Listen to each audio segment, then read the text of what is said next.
So about 2 years ago, a friend of mine had moved into his own apartment. The sofa that was in it was old and worn, so he decided that he would try and find a new one in better condition. He asked me to help him look for one, as my dad had a van, and we would need to use that to transport the sofa, so we went on Craigslist to have a look at what other people had for sale. We came across one ad that stated a 3-seater cream leather sofa, great condition, free to first viewer. There was a picture of it, and it looked to be in perfect shape. Now, the ad had been up for a week, so we thought that maybe it was already gone, and that they just hadn't taken it down yet. So my friend contacted the seller, and nearly instantly got a reply saying that they still had the sofa, and that it was available if we wanted to collect it. I was a bit wary that it was still available. I mean, a free sofa in perfect condition that had been up for a week, and no one had taken it yet? We thought that maybe there was something wrong with it that could only be noticed when viewing the sofa in person that was maybe hidden in the pictures. It was a weekend, and we had no plans, so we decided that we would go and check it out. My friend contacted the seller back again and organized a time and place to meet up. They decided on a local McDonald's car park at 9 p.m. as the seller said he was at work until 8 p.m. and would need time to get ready after that. The seller said he would be driving a green Honda Accord with a trailer. So we pulled up to the McDonald's car park about 8:50. There were loads of people around, so we had no reason to think that we would be in any danger or anything. At about 8:55, my friend got a text saying that the seller was about 15 minutes away, and they asked him to describe what vehicle we were in, so we described the van. About 5 minutes after he had texted the seller saying what vehicle we were in, an overweight man around 50 years old with a gray, scruffy beard and greasy hair approached the driver's side window of the van, which was my side. He was wearing a plain white t-shirt and what looked like food stains all over it, with black jeans with holes torn in them, and dried mud stains all over, along with a pair of black, steel-toed boots, also covered in dried mud. He knocked on my window, so I rolled it down a bit. "You boys here for the sofa?" he said in a gravelly voice. It sounded like he needed to cough, but couldn't get it out. Yeah?" I said to him. "Rob's car is broken down just the road, and his phone battery has died. I was with him and I walked up to get to you guys. He's with the car waiting for AAA, but you can come down and collect the sofa off of him." Me and my friend both looked at each other, unsure of what to think. "Can I get in the van and we'll go back to Rob together?" the guy asked. "How far down the road is he?" I asked right before he replied, "Not too far, but I need to show you where to go." At this stage, my friend pretended to get a phone call. "Hello? Yes? Oh, no way, really? We'll be right there," he said before pretending to hang up his phone. He looked at me and said, "We gotta go. My dad needs us to help him with a flat tire." I nodded, knowing that it was a fake call for us to get the heck away from this creepy dude. "Hey man, we'll just contact you tomorrow about the sofa." The guy just stared at us as I rolled up my window and we started to drive away. My friend and I looked at each other. "That was creepy. I got really bad vibes off that guy," my friend said. "Definitely," I replied to him. We decided to drive around to the back of the car park to see if we could find out what the guy was up to. We could see him standing in the same spot where we had left him, and he was on the phone. He put his phone down, and about 2 minutes after that, a car pulled up with 3 men in it, and he got in. My friend's phone started ringing, and it was the number of Rob, the guy who was supposedly giving away the sofa. He answered, "Hey, can you meet tomorrow, and I can hold on to the sofa for you until then?" As he was on the phone, I noticed one of the men in the car that had collected the creepy guy was also on the phone. My friend told Rob that he would contact him tomorrow, that he was busy and couldn't talk on the phone right now. At the same time that my friend hung up the phone, the guy who was in the car also finished his phone call. At this point, I explained to my friend that there probably was no car that had broken down and that the creepy guy was trying to lure us somehow so that the guys in the car could do God knows what to us. We drove home and my friend blocked the number of Rob, and we never heard from them again. We reported the ad, and it was removed the next day.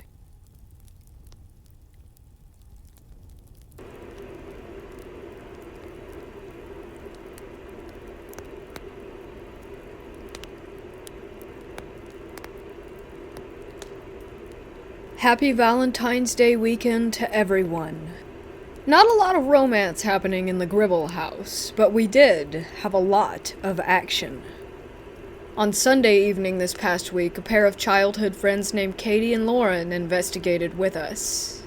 The two girls had a mutual friend that had passed away when they were kids, named Lauren. As they investigated, they could hear her name being said through the ghost box. Several times in a row, and all over the warehouse. The girls told our lead investigator, Kelly, that she had been to see a psychic in the past and had been told that her deceased friend Lauren was definitely with her. Another group investigating on Sunday night were using the Ovilus on dictionary mode, and they had both the Ovilus and the spirit box say, "Save her," twice in a row. While Kelly was seated in the slave quarters with several guests who were investigating, they heard from a spirit named Anthony and his wife, as well as a child spirit named Will. Tuesday night was great as well. The ghost box and ghost meters were the star of the show that night. A ton of different names came through, like Adam, Helen, Tom, Meredith, and of course, Paul. Paul was his regular charming self, and called one of the investigators as Fat Ass. One of the women investigating asked, "Why would you say such a thing?" To which she got the response of his laughter through the ghost box. Paul was fairly cooperative that night, actively communicating through the ghost box with several groups of guests. However, when they requested that he do things like touch their hands or move the EMF detectors, his response was simply no. We got some amazing EVPs that night through the ghost boxes. One group investigating asked a spirit if they were nice, to which they got the response, "What do you want?" Another group got a sinister response from their questions. They asked a spirit named Tom, who told them that he was the one who killed Meredith and the lady by the door. The investigation on Friday night went great as well. Orbs were everywhere, as well as EMF and ghost meter action. Don't forget about the Raggedy Ann doll. Several times during the evening, she lit up from head to toe, not just the hands or feet separately. One man investigating told a female spirit that he was communicating with that if anything or anyone decided to follow him home that evening, that he would be very ticked off. The only response that he got to that was laughter through the ghost box, along with the word clown. Another group was using the spirit box, and ended up conversing with a soldier from the Revolutionary War who answered questions about the battle through the ghost meter. The battle was the Siege of Savannah. A few children were heard from Friday night as well. One little box told the investigators that his name was Leo. When they said goodbye to Leo for the night, the right hand of the Raggedy Ann doll lit up. Over near the residual haunting area, they could hear children's giggles through the spirit box. When Kelly was leaving the warehouse for the night, she thought that she could see an older man standing inside the gated area of the Gribble house. Needless to say, she left with chills that evening. Last night, on Valentine's Day, we had two separate investigations. During the first, the Raggedy Ann doll had some very interesting action. While seated in the slave quarters, everyone investigating was focused on the doll, just as the doll moved all on its own. A little child named Wendy was heard from the spirit box in the slave quarters as well, and the REM pod lit up with small touches. As the guests were leaving the warehouse from the first hour, a few of them were looking back into the building and swore that they saw two women entering the area by the bathroom, but no one was there. During the second investigation, a group of two saw a black shadow figure moving along the Gribble house walls, accompanied by a dramatic drop in temperature as well as whispers and strange noises. Yet another great week of investigation at the Gribble House Paranormal Experience.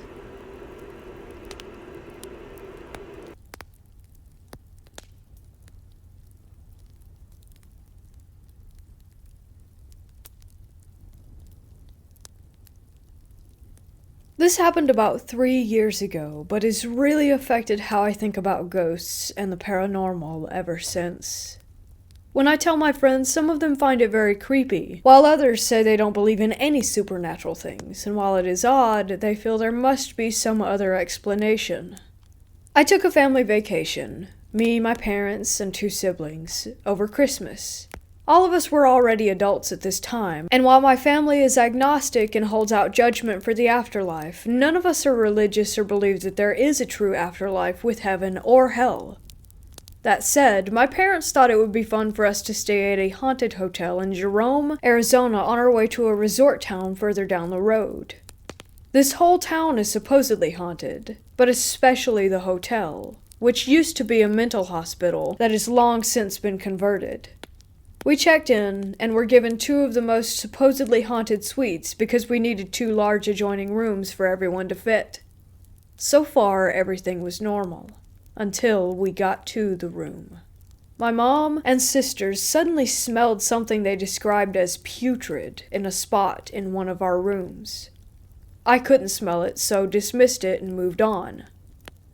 We took a walk around the town, and I asked a bakery owner about the haunted stories, and she said it's just accepted that sometimes things fly off her shelves at home, but nothing hostile. Here is where the weird stuff starts.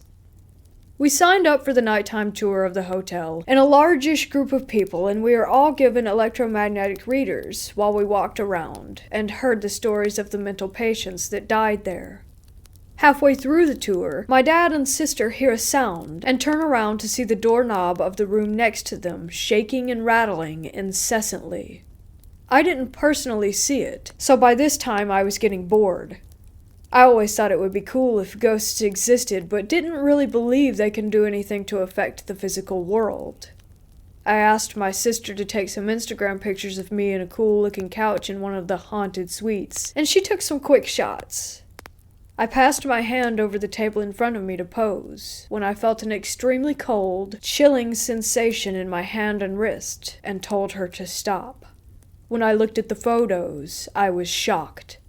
I have a series of 3 pictures where you can see that I'm switching around with a startled look on my face, shaking my hand, and there is a white cloud streaking through my hand and wrist in the photos that appears and disappears throughout the 3 frames. Needless to say, I was frightened. I was no longer willing to sleep on my own, so I took the bed with my mom. Yeah, sad, I know. My dad and sister slept a bit and went to walk around in the middle of the night in the boiler room where they said they had felt some weird stuff. I don't remember exactly what happened, but one of them felt a strong chill on their back. Meanwhile, I was sleeping and my mom suddenly woke and slammed her hand on the dresser. She said sorry and went back to sleep. She's never been a sleep mover, but whatever. I slept pretty deeply that night, but I kept being woken up by a super loud, clanking, rattling sound in the halls that sounded like the gurneys being wheeled back and forth. This is not a busy hotel, and in the middle of the desert. In the morning, my mom said she had a dream that there was a little boy and a young nurse talking to him. Then the nurse aged and became mean and scowling, and raised her hand to hit the boy. She said she then heard a voice telling her to hit him herself. This is why she hit the dresser. Keep in mind that this was a mental hospital, and one of the ghosts there is supposed to be a little boy, but no one knows why or how he died.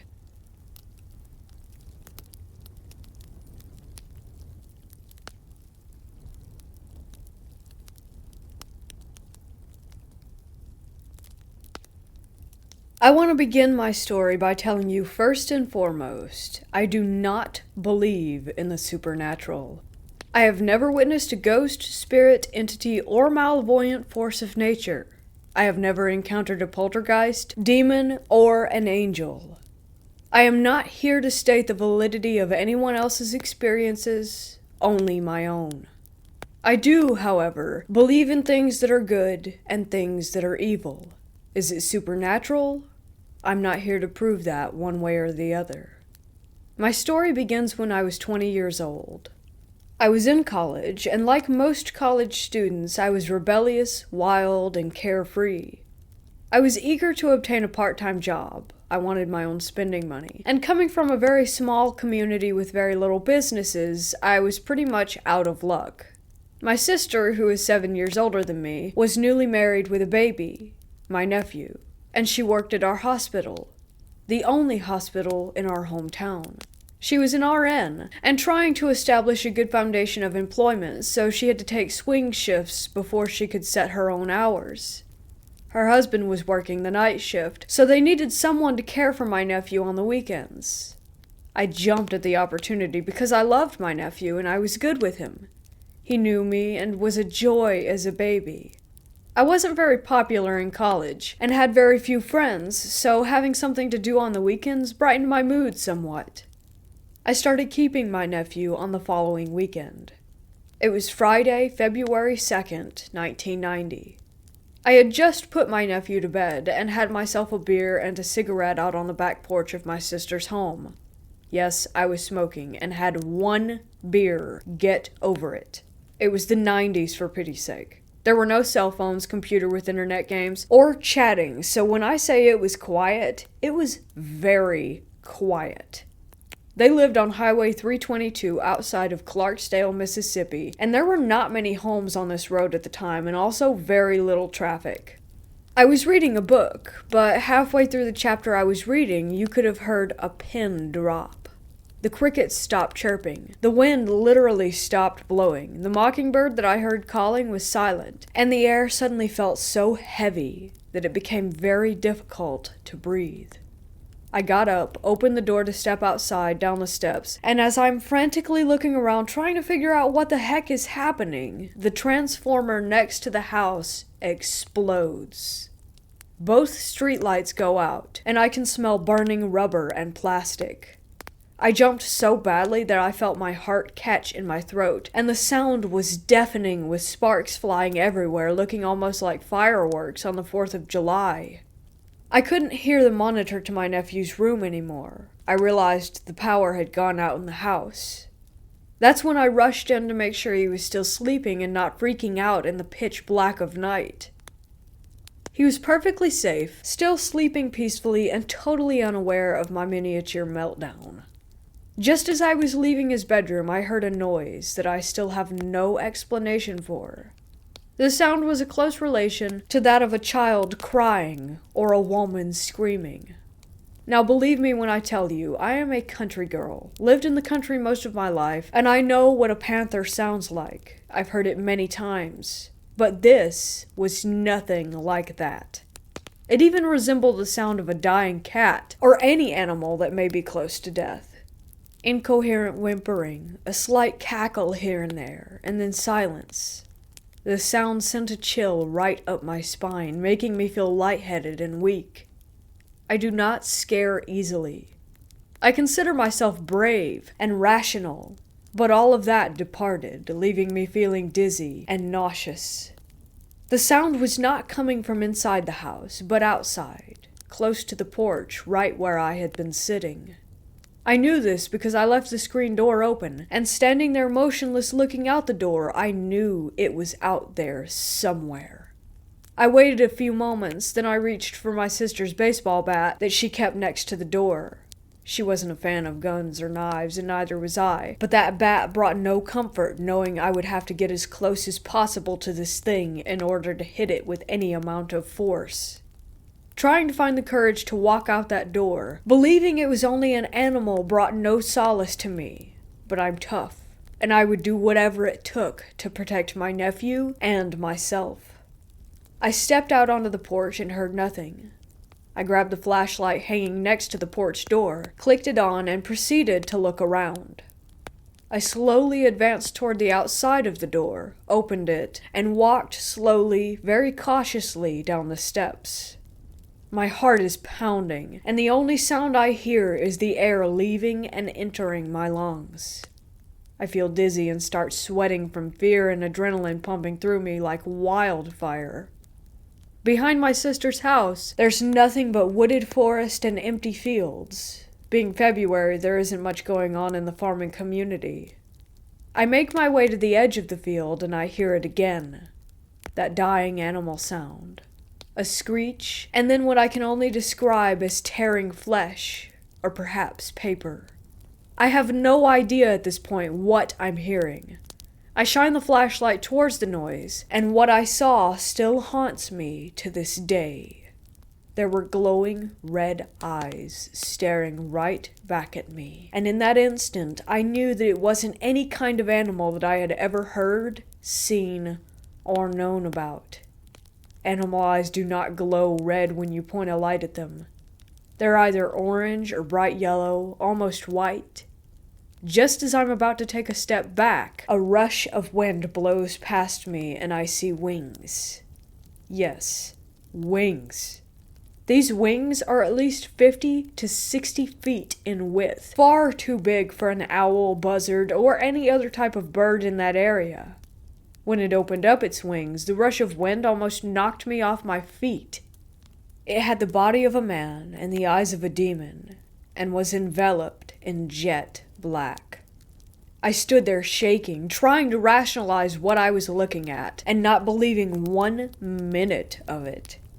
My hands began to tremble, and I felt as though I was about to faint. It stood up, and with one quick whoosh, it shot up in the air and then out of sight. My mind raced.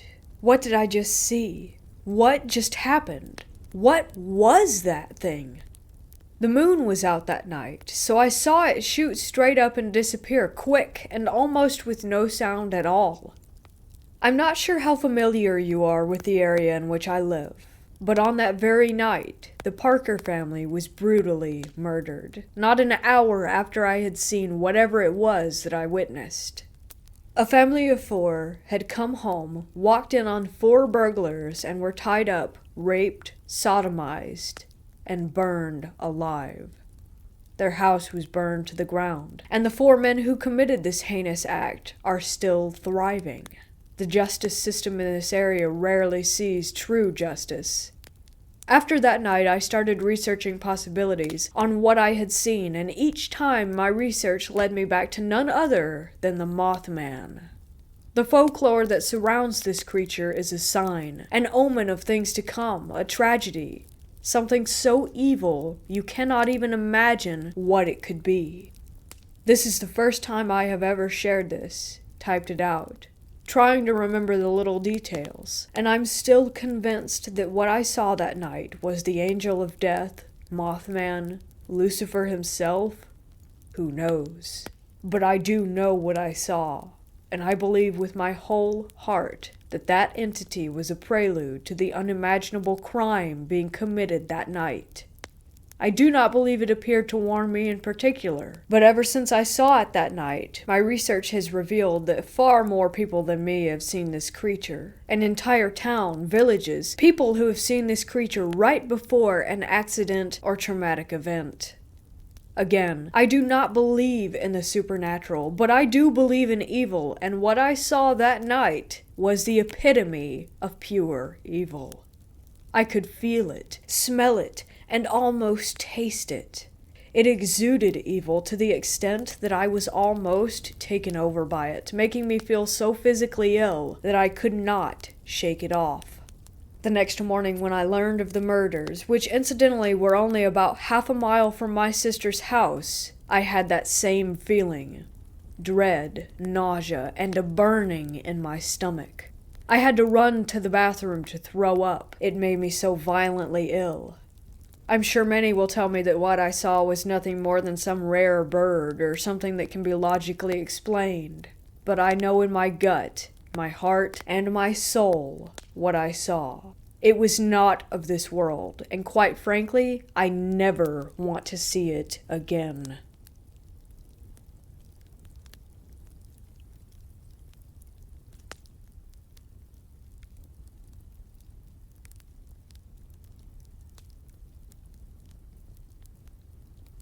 Back in the winter of 2019, my partner and I had settled into a hotel for a few days before going on vacation elsewhere. I am somewhat sensitive. I've never seen a full-body apparition in reality, and never had any physical paranormal happenings up until this point either. I've only ever felt feelings in environments. This hotel room was no different. Upon entering the room, I felt a sense of calm when stepping inside. However, there was also a sense of curiosity. I felt as if something was watching my partner and I. Over time, this feeling became more comfortable, to put it lightly. Over the course of the next few days, different feelings became more noticeable by the minute. Most of the feelings consisted of being watched.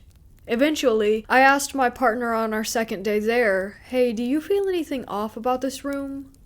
To this they responded, "No." Whatever was watching us noticed that I noticed them. That's when the experience turned from lingering to dark. Later that night in bed, I had a normal dream. I don't remember most of it, other than maybe one image of running curiously through a black hall of mirrors. Suddenly, as if I had blinked, I saw the hotel bed, my partner and I, sleeping. We were laying away from each other, but there was a mass between us. A dark mass. It leaned in closer to me, and I felt what can only be described as a light body pressure on my back and arm as it held around my torso. The thing spoke to me in my sleep, more specifically in my mind.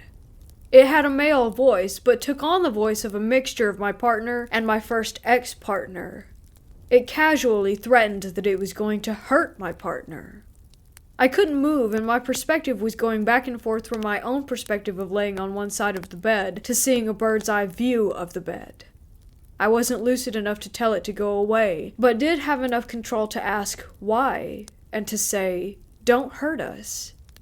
It then responded, "I don't want to hurt you, but I want to hurt your partner, and I'm going to." I kept telling it not to better not to leave us alone. Then it threatened to hurt me as well. I could feel its intent, so I stopped responding. To my silence it replied, "Good. Be glad that I'm not hurting you, but your partner is going to hurt. Right about now."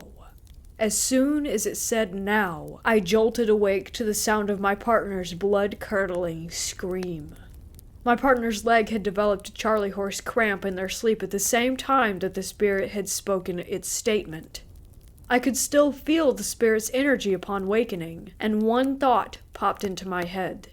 I told you. The next morning, we packed our bags for the vacation. I could feel whatever had tormented my partner the other night watching us leave.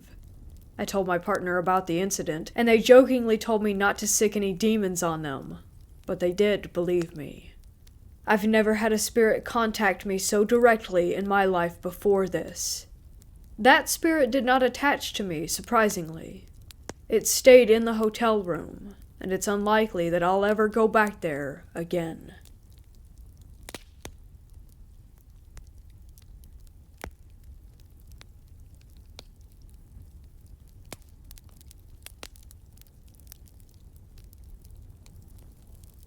For about 2 years now at my childhood home, there has been something in the woods around it. They've built in the span of 2 years a house where the woods used to be, but it only seems to have made whatever is there more active. So for backstory, 2 years ago I was with my dog taking him out to go pee. He was being agitated and skittish, which is very unlike him. He's a Chow Shepherd mix, and he's as much a protector as any other dog, so his attitude this night in particular had me on edge as well. I went to join him when I heard him growling, so I stepped out to the side of the house, hearing him absolutely lose it. For a bit of setting, there's a fence around the length of our backyard that also goes about halfway up the sides of the house. The fence has a gate on either side of the house, and there are trees and overgrowth also on either side of the house. As I step out of the door, I notice something moving in the tree line, so I quickly step back inside. We have a baseball bat for protection, and I went to get that and came back. My dog was still losing it, and was staring at the thing I had seen, and had not moved. He was growling, snarling, and his ears were pinned and his tail was tucked. Something was really, really messing with him. So I go down the side fence, letting the bat clink along the chain link, making sure whoever was there knew that I was armed. I'm 5'4" and look really soft or easy to take on, but I can bench 200 pounds and am not afraid. I'm also a bit of an idiot. But I'm not unused to scary things, so I was more annoyed than scared, really.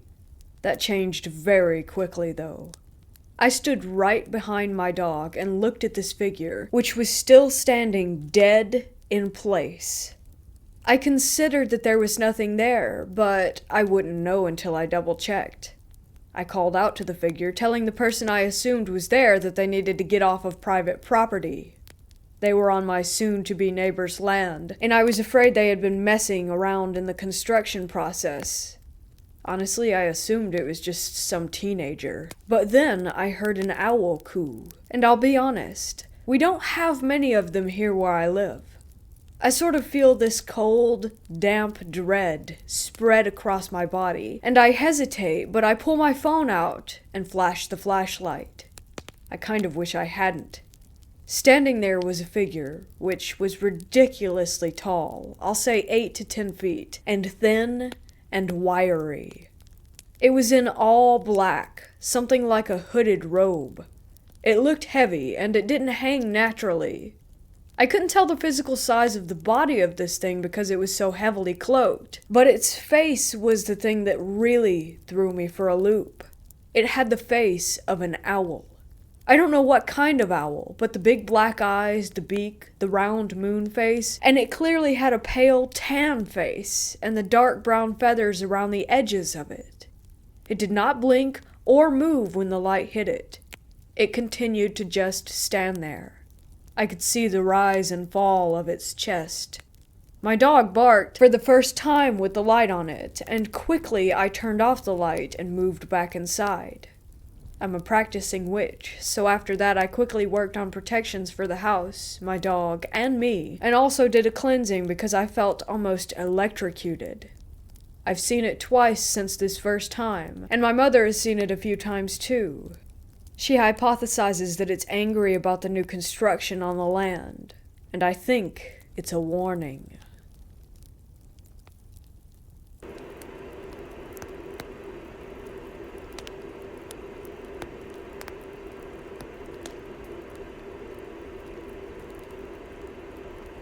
When I was in high school, I lived in a really small town in Texas. It was the kind of place where everyone was either related or hated each other. I had no family tree there, so yeah. But I did have a pretty blonde girlfriend, and was pretty hated for that too.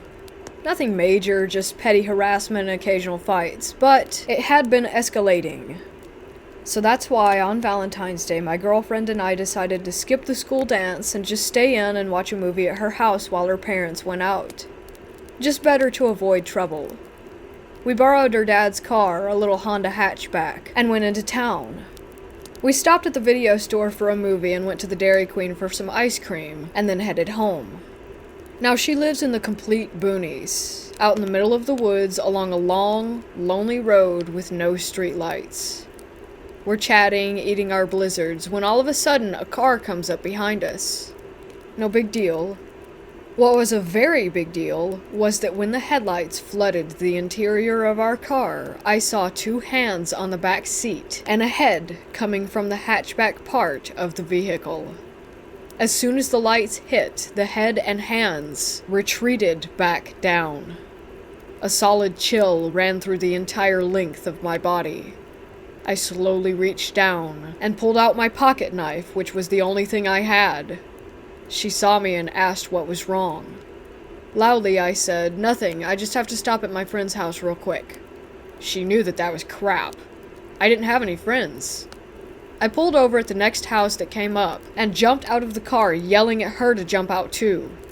She popped out in total confusion. I flipped the driver's seat forward and lunged into the back seat in full maniac mode.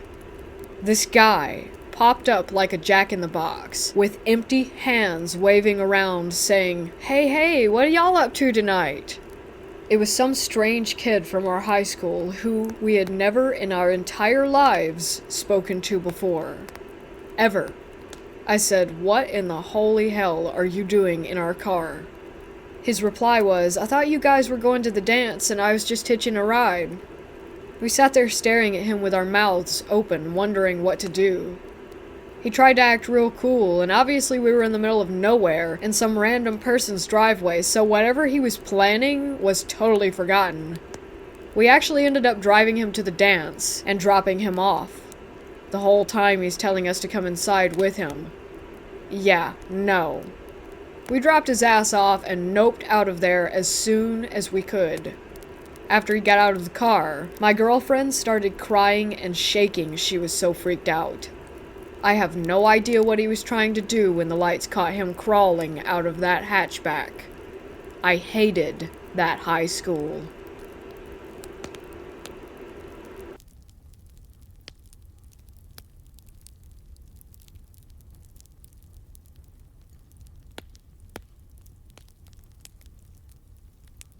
About 10 years ago, I moved into a new home in Indiana with 3 roommates. I won't go into too much detail about where the home is located out of respect for my former roommates, one of which still lives there. I will say that it is located in a very old part of town, a few blocks off of one of the very first main roads that used to be in the town, that was settled in 1846, I believe. Anyway, this house was definitely not what comes to mind when you picture a haunted house. It was built sometime in the early 80s or early 90s. It was pretty ordinary looking. 3 bedrooms with a small loft area, tiny bathrooms, and not a whole lot of room for 4 adults to spread out. But when you're a college student in your early 20s and have the opportunity to split rent 4 ways, this seemed perfect. We had all our own tiny little spaces, shared a kitchen and living room, and spent most of our time just bullshitting around the dining room table. The house was owned by an older couple who lived in a city about 20 minutes away. They began renting the home out to help finance their retirement. They were sweet, and pretty relaxed on any rules for the home. They told us right off the bat that they were not physically fit enough to do any maintenance or repairs on the house should anything go wrong, so we were told to call them with any issues, and they would send over their handyman, or whichever professional was needed. They never came to the house. Not once. We paid rent by money order through the mail. I didn't find this strange at the time. The first weird event occurred about a week after we all moved in. We all worked the night shift at our respective jobs, so the house was empty all night and we arrived home around the same time early in the morning. We dragged ass into the living room to enjoy some sort of fast food breakfast before passing out when we realized that the entire carpet downstairs was soaked. A pipe had burst beneath our dishwasher during the night and flooded the kitchen, dining room, and living room. Our landlords had the floor replaced within a week, and we went on with our lives. Then, about a week later, we were baking cookies in the oven when all of a sudden the cookies burst into flames. The oven was producing so much heat that I was afraid that the whole thing would catch on fire. The landlord sent a repairman who told us that something had caused the internal thermometer in the oven to be so uncalibrated that you could set the oven temp to 300 degrees, but it would be more like 475 in there. Again, we had it fixed and moved on. It wasn't long after that when the unexplainable and unnerving activity began. The ceiling fans in the rooms would turn on randomly and they would spin so hard that they would rattle and shake to the point that it looked like the thing was about to fly off of the ceiling. Every room was equipped with button switches. There are 4 buttons on the wall, 1 for the light and the other 3 for various speeds for the fan. The fan would make a 2-tone chiming noise when you would push the button to turn it on. No one would be able to turn on a fan without pretty much everyone in the house hearing this chime. We were creeped out, but chalked it up to faulty wiring or a power surge. That chime still haunts my dreams. Then came the TV issue. We all pulled together to buy a large flat-screen TV for our living room, brand new, name brand, extra warranty. The TV would turn on by itself constantly. We returned it to the store, exchanging it for a new one, and thought it would be fine. We would be outside or in a different room and hear the chime, go turn the fan off, and realize that the TV had just turned itself on. This happened 5 or 6 times a day. It was unable to be ignored. 2 separate things in 2 different rooms turning on almost simultaneously. The electrician was called. He found no signs of faulty wiring, and I think he thought we were making it up. After months of this, we began to hear the whistling. 3 notes whistled by an unseen force at all times during the day. This would usually happen when you were in a room by yourself. I would get this sick, anxious feeling like I was being watched, and right then, I would hear the whistle. Someone or something wanted our attention, and he got it. 3 of us were totally convinced that our house was haunted. Our other roommate was a skeptic, and also pretty much had to make this living situation work, or he would be sleeping in his car. About a year and a half of living in this house, dealing with constant phenomena, it ramped up again. We would be in the kitchen making dinner, go eat in the living room, and come back to find every cabinet door open. Sometimes the refrigerator and oven doors were open too. This happened probably 3 or 4 times a week, on top of all the other crap. I was over it, but had no idea how to fix it. I went to Borders bookstore and got a few books about ghosts and hauntings and different information about getting rid of the creepies in one's home. I decided to do a smudging, and I could not have been more sorry about that decision. We planned to do all the sage smudging together, and our Catholic roommate also had his priest come in and do a house blessing that same day. Holy oil and water were sprinkled in each room, the smell of white sage burning. We thought it was over. The next morning, I was walking downstairs like I had a million times before, when my feet completely flew out from under me and I was airborne. I remember thinking, this isn't possible, right before I smashed into the stairs. I landed on my back, right at the edge of them. Picture Lucy pulling the football away before Charlie Brown can kick it, and his tiny feet are kicking in the air. I was Charlie Brown. I landed not on my butt or side, but squarely on my thoracic spine, the upper area of my spine. How on earth did I defy gravity? I had now tripped. I was barefoot on carpeted stairs, sober, and holding the railing. I didn't feel a push. I felt a sweeping force take my legs out from under me. I broke 4 vertebrae in my back, about parallel with my shoulder blades. I've had injections and nerve damage and back braces and a chronic pain that isn't normal for someone in their 20s. I began to look for a new place to live. I found out that I was pregnant with my son about 2 months later, and decided that the risk was too great to live in that house pregnant, so I packed up that night, told my roommates that I would continue to pay my portion of the rent until our lease was up, and moved back in with my parents. I was only staying with my parents for about a month before finding a new safe place for my baby, my now husband, and I. But I lived constantly on edge thinking, what if it followed me? It didn't. What did follow me are the nightmares where I relive the feeling of terror and dread washing over me, and every so often, I can still hear the whistle.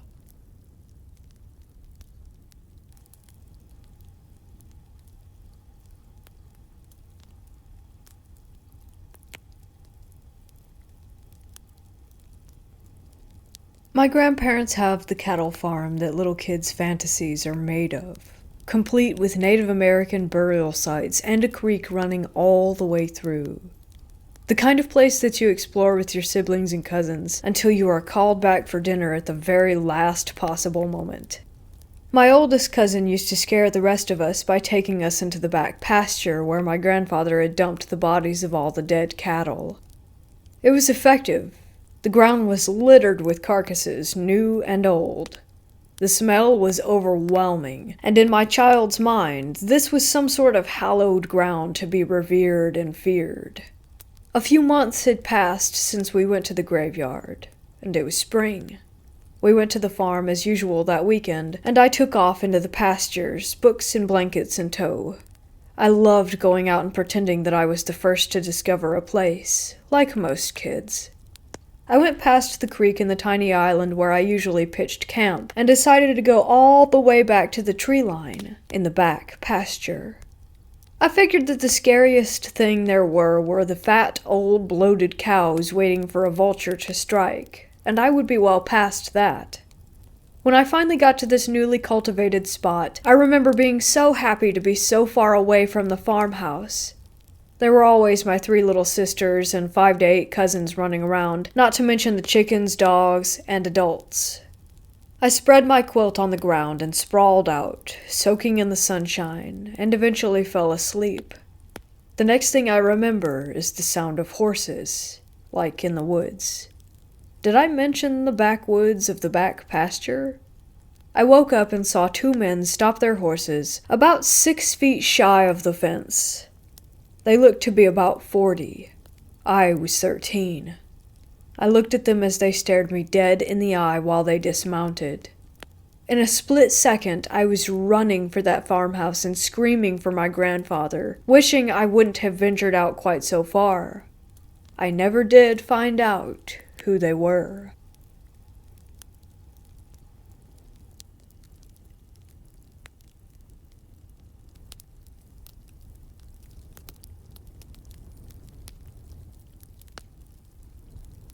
A year or so ago, when I was 19, I was home alone and my dogs were in the backyard. I was on spring break. My younger brother was at his high school. Both of my parents and my uncle that lives with us were working.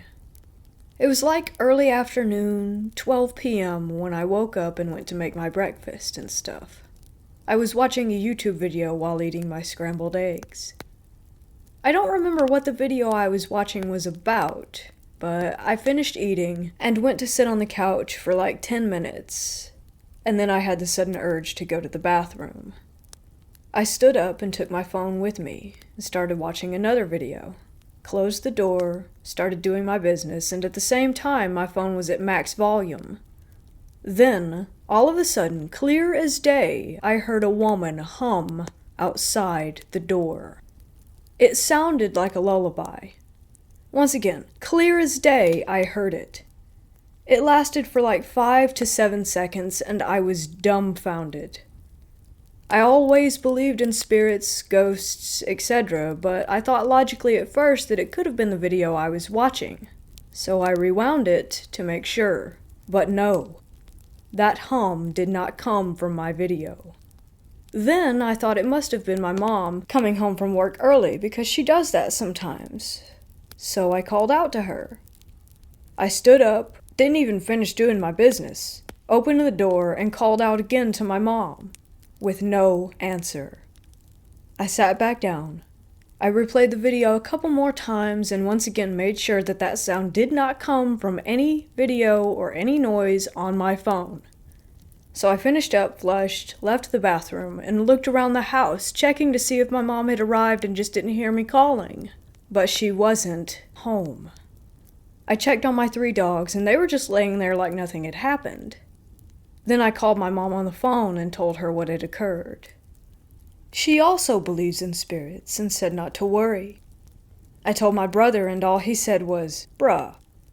Then I told my dad, who is also a believer of spirits, but he takes a more logical view. Like, he makes sure that nothing natural could have caused it, before telling me if the spirit comes back to tell them to go away and ask for the lottery number.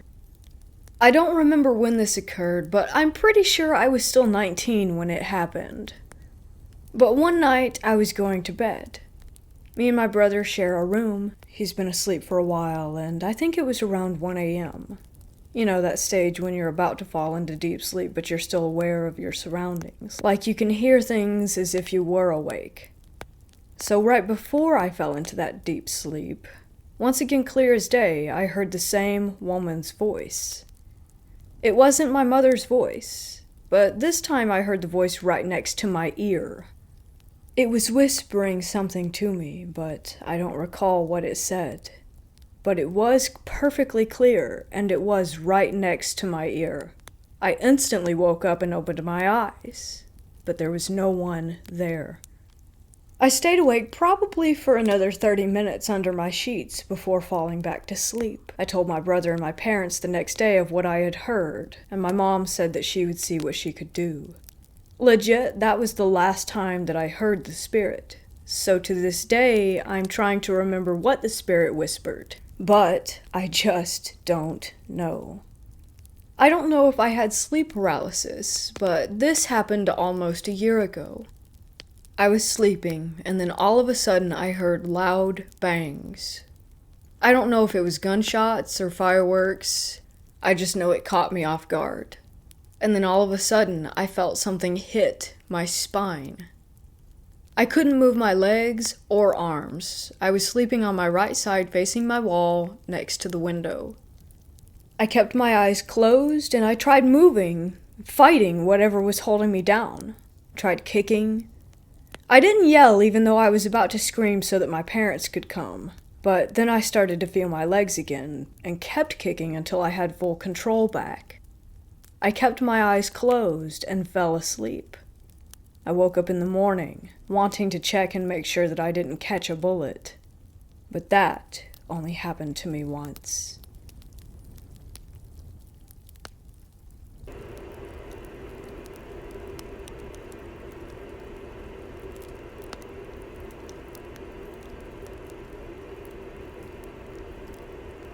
About 2 years ago, I was going shopping for a Valentine's Day gift for my girlfriend. It's about a 5 to 10 minute walk to the store from where I live. It was around 8 p.m. and I just wanted to get home. I was walking in the road because there's next to no cars going down the road, and I didn't feel like going through the park. I was approaching the park when I realized that I was being followed. I thought nothing of it at first, so I just kept walking. He then got closer and closer, and when I was walking past, I hear a, "Hey kid." I was shocked, but I wanted to ignore him, so I kept going. Then he said it again, a bit more violently. So I turned around, and this guy was within reach of me. I'm 6'1", and this man was a bit taller. He then tried to set up a conversation like, "How's your night?" I felt a bit relieved, and kinda thought poorly of myself for judging him too soon. But I was right in my assumptions. He then tried to keep a conversation going and proceeded to ask me where I was headed. I just told him that I was going to the store. He then walked up to a car and said, "I can give you a ride." I said, "No thanks, I can walk from here." He kept asking that same question, and then he said, "What about car surfing?" And then he tried to show me what it was. I still declined. This guy was really creeping me out. I was still walking down the road while this was happening. He followed me still, and thankfully I was reaching the store, so he left me alone. But not for long. I got the candy heart chocolate box and a teddy bear, and was walking back home when I saw the guy again. The weird part is that he was following me from the other side. I feel like he waited for me just to come walking by again. This was starting to scare me. He then yelled at me again, and I was terrified. I was hesitant, but I turned around. Now he was starting to jog his way over to me. Then I noticed something off.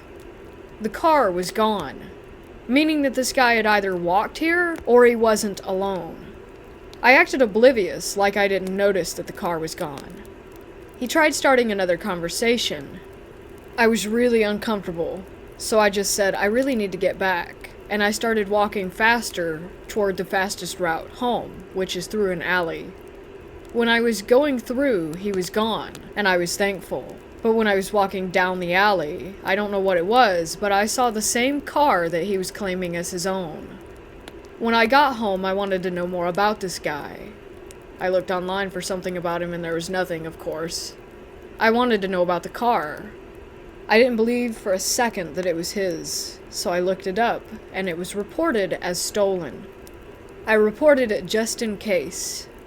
I'm not sure if they ever found it, or ever found the guy in general.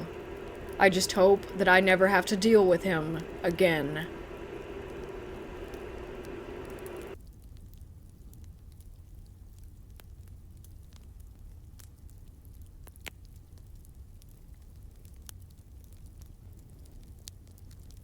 In 2011, my older cousin bought a small, 2-bedroom, single house in a quiet neighborhood for retired folks. The house was very small, with only 850 square feet of interior space, but it sat on a large plot of land. We could have easily fit 2 more houses like it on that lot, and still would have nice leftover space for yards and gardening. I was still a college student at that time, and I lived with my cousin. When he bought the house, I moved in with him. There were the 2 of us living there. According to the real estate agent, the house had been abandoned for around 3 years. The previous owner basically left it unmaintained and moved to a different state. The house had 1 main floor, a small attic, and an unfinished basement. The first time we walked in, the floorboards were already rotted out. We could see the basement through them. Everything was in horrible condition, and we would have to do major restoration to make it livable again. The property also had a small storage shed in the back of the lot. My cousin got a great offer, so he took the deal without much hesitation. Weird things started to happen when we began our restoration work. One day we were working on the bathroom. My cousin told me that he had to go to Home Depot for some stuff, and so he left. I heard him open the door, go outside, close it, turn on his car, and drive away. I was taking apart the old boards that were nailed on the bathroom walls. My back was facing the bathroom door. 5 minutes after my cousin left, the bathroom door, which was open, started to slowly move to the closed position. I knew this because I could hear the creaky old door sound that it made. I turned around and saw the door continue to close on its own. Then it stopped just as it touched the door frame and bounced back a little. I thought maybe it's just the wind. Then, suddenly the door pulled itself shut tightly, as if there was someone on the other side of the door. It happened right in front of me. I was only 4 feet away. No wind could have done that. Plus, all the windows were closed around the house, so there couldn't possibly be any form of breeze. You might think that maybe the AC caused it, but no. This old house did not have central AC. We had to put in window AC units afterward. At this point, I thought my cousin was messing with me, so I called out to him, but there was no response. Just silence. I opened the door, continued to call for him, telling him to stop playing around. But my cousin was not there. I checked the parking lot, and he was, in fact, gone. I even got outside and did a perimeter check, but no one was there, and I still cannot explain what happened. After the restoration was done, we moved in. My cousin sometimes went on business trips for weeks, and there would just be me in the house. The following happened whenever I was alone. One night I was studying and had my headphones on. I heard sounds of someone walking around in the basement, which was directly below my bedroom. It sounded like they had slippers on, and I could hear the sound of them dragging on the concrete floor with each step. What's weird was that I could not pinpoint exactly which direction in which it was coming from. It's a strange sensation when the sounds were coming from the back of my head, as if they were just right behind me. The only reason that made me think that it's the basement was because the basement was the only area in the house that had concrete and that could have made the concrete slipper dragging sound. So I took out my headphones, and the sounds of the footsteps still went on. The volume of the sounds stayed the same, with or without the headphones. I thought my cousin had come home early, so I called out to him and got no reply. I took the flashlight and went to the basement to check it out. It was dark and quiet. No one else was there. This happened 3 or 4 more times within the first 2 months that I lived in that house. After that, I didn't experience anything unusual anymore. My cousin never felt or saw anything weird, but he seemed interested in my stories. His girlfriend, now wife, who had been to the house every other week or so, also expressed her uneasy feelings during her stays. By 2016, during a thunderstorm, the thunder struck our storage shed in the backyard and burned everything inside it. Luckily, the house was untouched. I came home from work only to find a police officer waiting at the front. He told me what had happened and said that it was an act of God and that our insurance would compensate for the loss. In our Asian culture, people say that when thunder strikes somewhere, often it is to strike down a malevolent force or spirit. We quickly formed the realization that this thunder strike was more than just an accident. I got my own place and moved out a few months after the fire. My cousin bought another house with his wife a year after that. He still owns the creepy house, and it's been left unoccupied since 2017. He plans to tear down the old house and build a larger one to take advantage of the large plot of land. The experiences at this house were the closest I've got to what could be considered paranormal.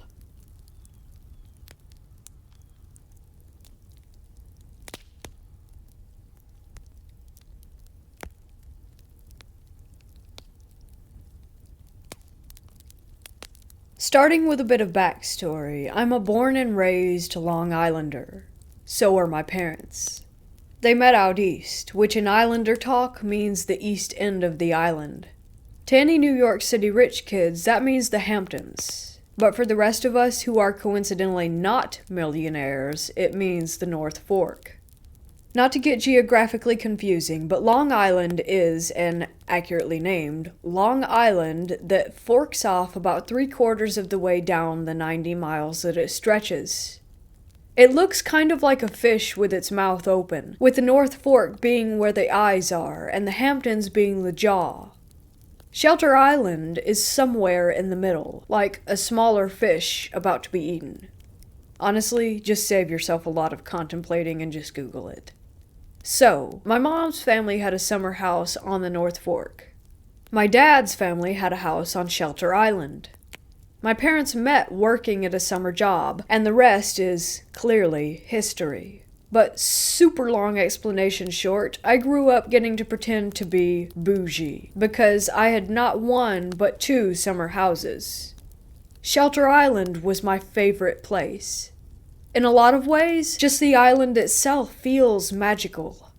The only access is by ferry, and while traveling there, you feel like you're being transported into a different world. But the picture of Shelter Island in the summer is very different than the winter. In the summer, the population rises to around 20,000 people, but in the winter, no more than 2,000.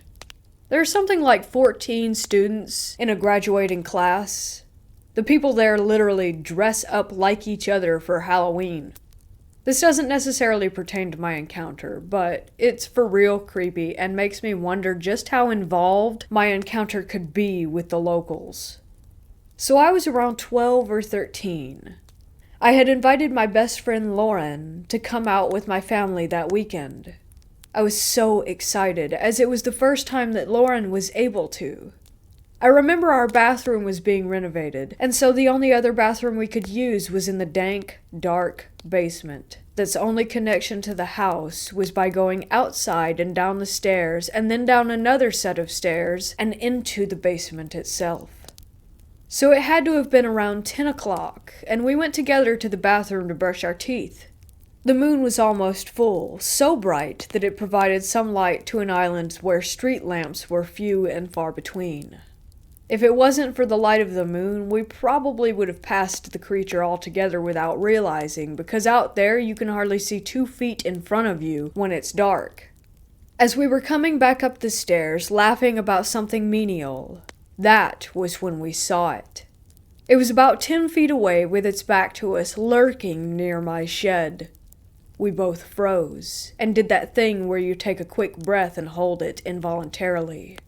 That made the creature notice us. Its head whipped around, and his eyes were glowing a kind of blood red. It didn't look angry per se, but rather like a feral dog. Not knowing how to react to these 2 little girls suddenly observing it. Almost as if not to scare us, he slowly rose up to full size, which I would guess was around 7 feet.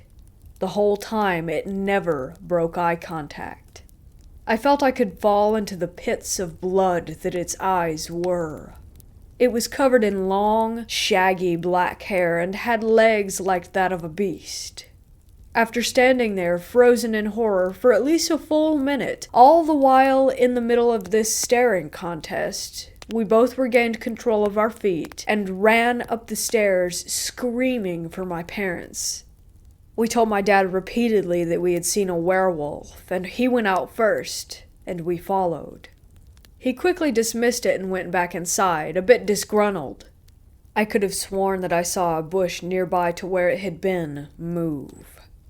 Over the years, I've had many theories, one of which is that the natives who lived on the island before the white man are responsible, as shape-shifting legends are prevalent in indigenous peoples' cultures. However, skinwalkers in native legend usually choose to be so, very unlike the werewolf curse we so know and love. Maybe it's the descendants of the people who stole this land, cursed to turn under the full moon, choosing isolation to protect their secret, for 9 months out of the 12, anyway.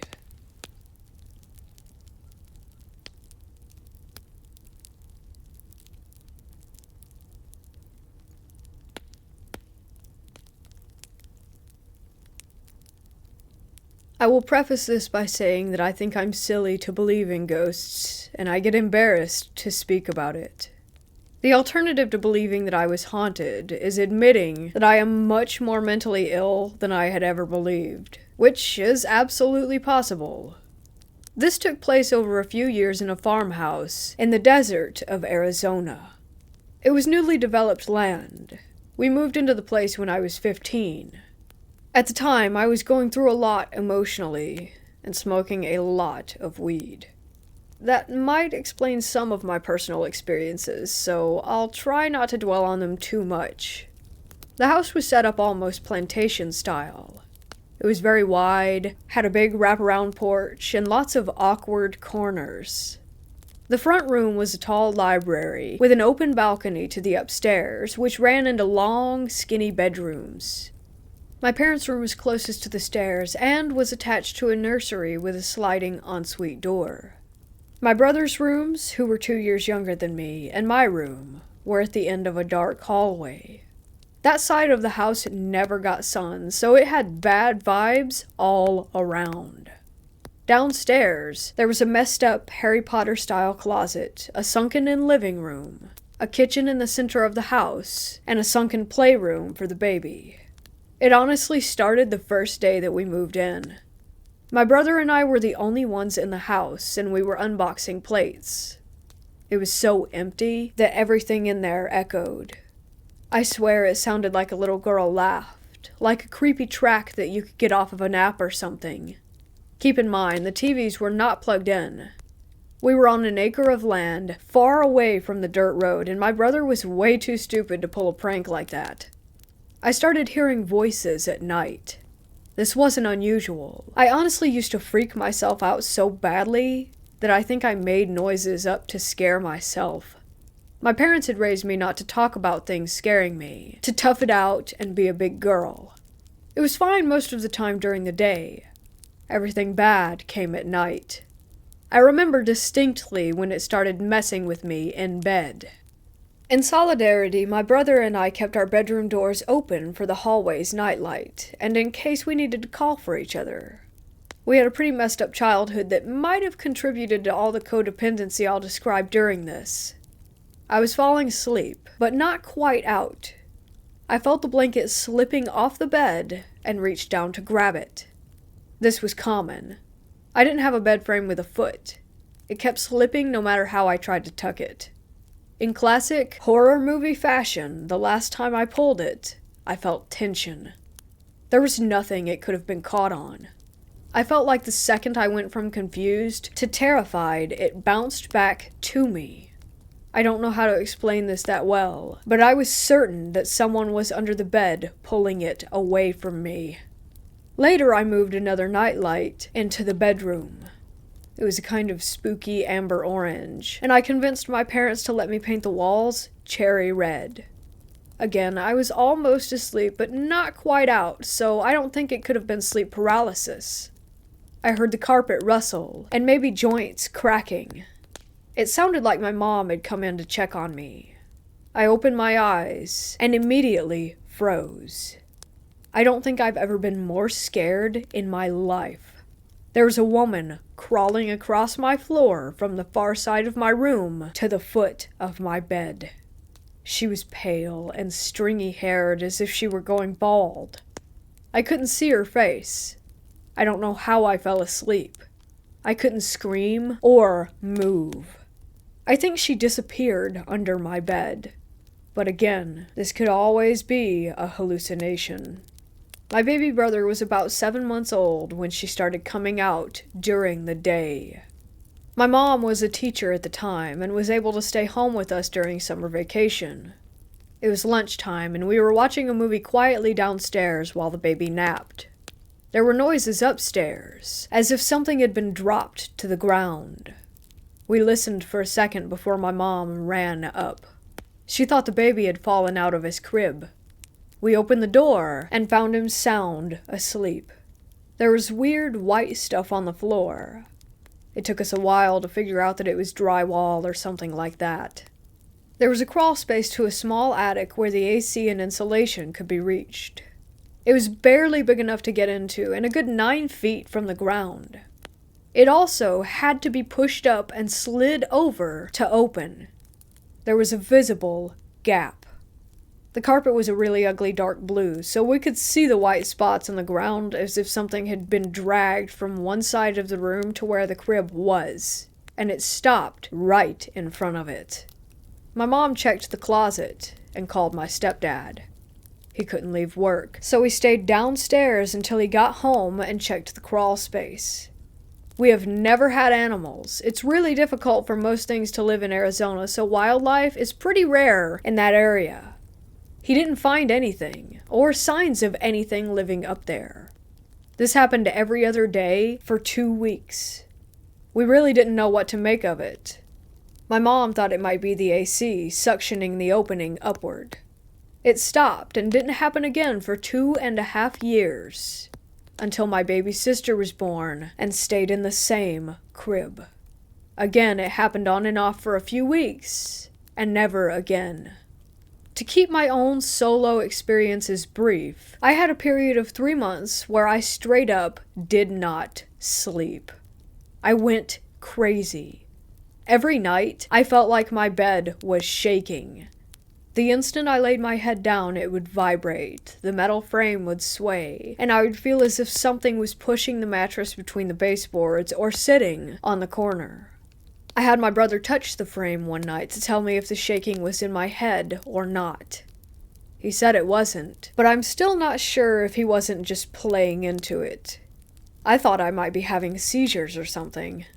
At one point I got so frustrated I started sleeping on the couch downstairs with the dog. I started hearing whispers too. Not a noise that sounded odd, but someone calling my name. My name has 3 freaking syllables. I would be in my room, door open, doing something at night after my parents went to bed. It was a female voice, but it sounded off. I don't know how to explain it. The downstairs really scared me after the lights went out, so I never went down, but I did walk to the balcony and look. I never saw anything, but the whispering would stop when I got close. My brother started hearing it too. He's kind of weird. His life's dream has been enlisting in the army, so his reaction was always getting his knife and walking right downstairs to confront it. He would turn the lights on and look around before coming right back up. He slept on my floor a few nights because he was convinced that she wanted me. We had prior haunting experiences, which led to my parents making jokes that the ghosts follow us. They didn't pay much attention to it at the time when it was quiet. One night my parents went out with the babies. My brother and I were in our rooms, doors open per usual. We started hearing something strange. At first, I thought it was the wind. It got louder until it was clear that a woman was wailing. I know it sounds crazy, but it was so clear. We hid in my room for what felt like hours, calling my mom. For some reason, it never occurred to us to call the police. Eventually, the crying stopped. We hatched a plan to run for the stairs and out the nearest door. All of the lights were on in the house, and my brother has his stupid knives. It's like it knew that we were going to leave. We heard shuffling outside the door, and maybe breathing? I guess it could have been the air conditioning. We kind of decided that we were ready to die, unlocked the door, and booked it. The crying started again, and it was very clear that it was coming from my parents' room. We stood outside the property line for another hour waiting for them to arrive, watching the house. No one could have gotten out without us seeing. We had huge windows lining the upstairs hallway that showed everything with the lights on. My parents again made fun of us, and still do about that night. A few other incidents include my baby brother talking to the man upstairs. He would stand in front of the balcony and chat up to someone. He told us that the man was hiding in my room. He talked about the man in the window and would ask, "Who's that?" directed to the doors at night. I don't want to talk about all of it, but there were so many instances of voices, doors slamming, and things being knocked over in my room that I really did think I was losing my mind. I moved out at 18 and came back occasionally, usually to babysit. Apparently, my reluctant believer mother and absolute skeptic stepdad watched a coffee pot jump off of the counter. They were also outside sitting and having an open fire while drinking a coffee when they saw a figure in the balcony window of our room. It was a tall man, but my stepdad still needed urging to go upstairs. It appeared a second time, closer to where the nursery door was. My mom said she had horrible dreams about a man in the corner of her room after that. She was present for many of the instances where we heard footsteps upstairs, doors slamming when the AC was off, etc., but she always denied that there was anything wrong. Once my parents left town with the kids for a week. At this point I was 19 and living happily an hour away. My mom begged me to check on my brother and stay a few nights for the weekend. I arrived during the evening after I got off of work. I asked how had things been when he was alone. He said he was fine, he just didn't go upstairs at night and, quote-unquote, minded his business. He said if he ignored it and tried not to get scared, then it in return ignored him. He felt safe with the dog. We were watching YouTube and eating when we started to hear a deep noise. At first I thought it was a bike or one of the small buggies that people drove out here. Then I noticed that it was holding a tune. It was humming. The dog had a weird thing about staring into the bathroom if the door was open, which is scary at night. This time, the door was closed and he still stood up and stared. The noise was so deep that it sounded as if it couldn't have been human, but it was definitely melodic. There's nothing I could think to figure out to try and explain it. My brother and I just kind of looked at each other.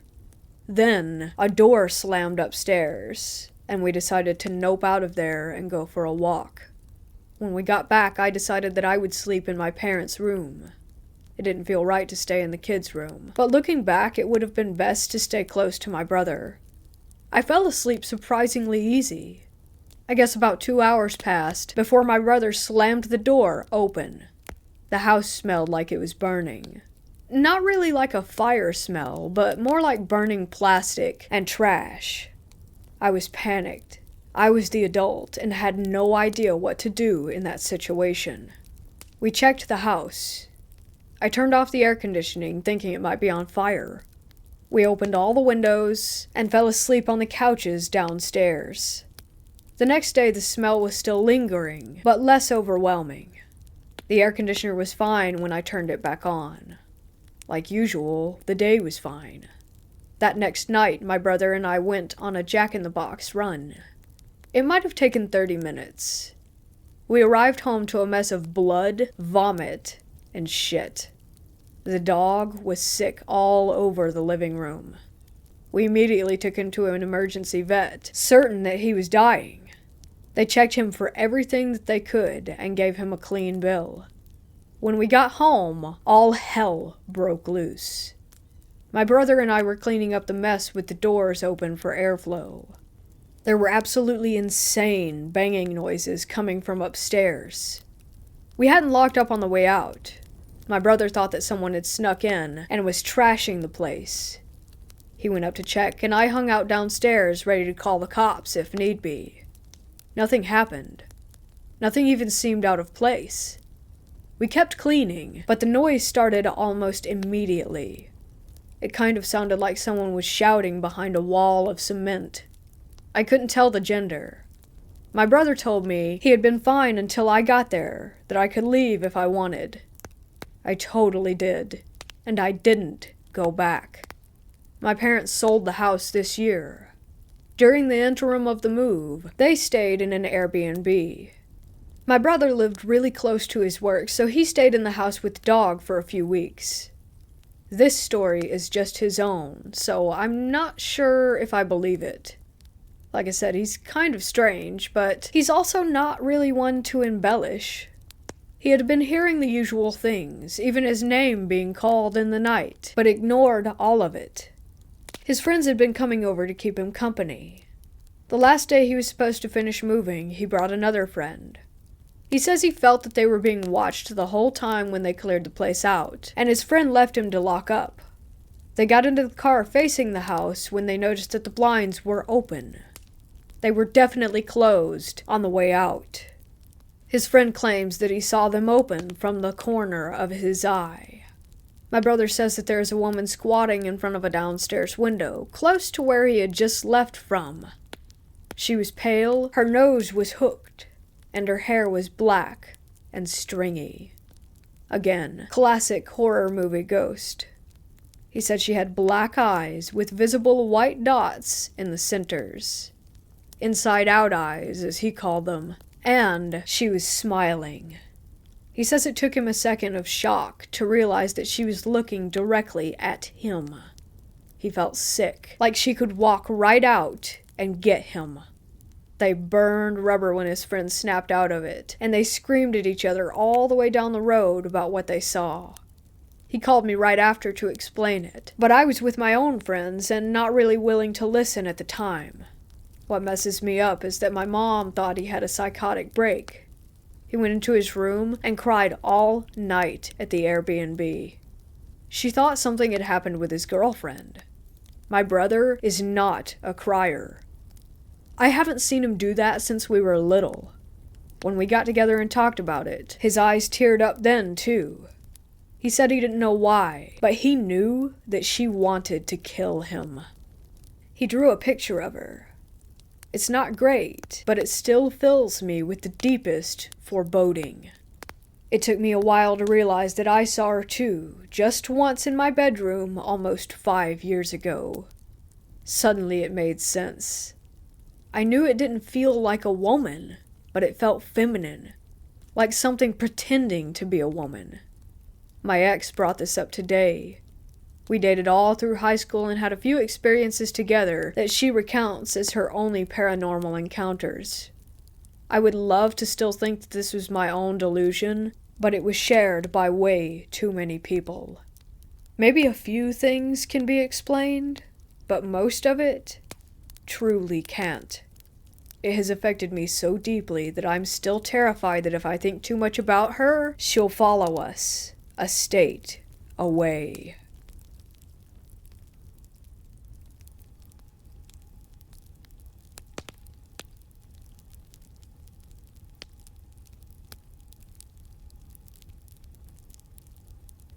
This happened some time ago. I'm now a 23-year-old female, but I was around 14 or 15 when this occurred in a sizable city in the UK. Even now as a young adult, I am very tiny, standing at 4 foot 9 inches. As a 14-year-old, I was roughly this height, if not a bit smaller. I used to adore going to my local library, and I still do today. But back then, I used to go all the time, quite a few times a week, especially during the holidays. My local library had a large amount of computers that were accessible to those holding a membership, including myself, and at that age, we did not have the internet at home, as my mother encouraged us to use the libraries instead. As a kid, I hated it, but now I think it was a really good idea on her part. Anyway, on this particular day, I was on the computer finishing some homework and checking Facebook. It was very quiet, and I had around an hour to go of my online session when an older man sat down to log into the computer next to mine. I took no notice, but out of the corner of my eye, I began to see that he was looking at me. He stood out by a mile, dressed in a white suit with a white hat. No one in my city dressed like that, especially in the middle of summer. One thing to consider. I looked very young, probably younger than my 14 years, but I had developed quite a lot that summer. Outwards more than upwards, unfortunately for me, and my slightly too small t-shirt and jeans were probably what drew him to look at me. Creep. As a friendly kid, I looked over at him and smiled one of those tight-lipped smiles of acknowledgement. I was beginning to get uncomfortable, but I knew if he said or did something, the staff, who knew me very well, would intervene. However, he didn't say anything. He simply kept glancing over in my direction. Eventually, he logged out of his computer and began writing on a notepad. He then ripped off a piece of paper and slipped it to me, now very obviously staring at me. I didn't respond. I didn't even look at the paper. I knew he had written his phone number. He stood up and began walking to the stairs to exit the floor, occasionally turning around to stare a bit longer. Some of the people on the computers opposite me had noticed and were watching me sympathetically. I can't remember exactly how long the exchange took. I've described it fairly quickly, but he could have been staring at me for nearly half an hour. As he disappeared from sight, I grabbed the piece of paper, ripped it up, and threw it in the nearby bin. I felt quite proud of myself. I could deal with creeps. Younger me was a bit big-headed. I never saw him in the library after that. There was a library closer to my house that I frequented more often during that summer, so whether or not he turned up at the city library again to look for me, I don't know. That wasn't the last time I saw him, though. A few months later, I was on the bus, although I can't remember where I was going, and he stepped on. Still in his white suit, white hat, the works. I stiffened and stared out of the window, hoping he wouldn't notice me. He did, and he stared, but he walked past me. When I got off the bus, I kept my eyes fixed on the street, making sure not to look at the bus in case I looked at him. After that, I didn't see him anywhere again. I regret not keeping that piece of paper. In hindsight, I should have. It was definitely his number, although he could have also written his name. He was clearly a predator and should have been reported. I don't know why I didn't, and I don't know why I didn't tell anyone, although I guess that was because nothing bad had happened.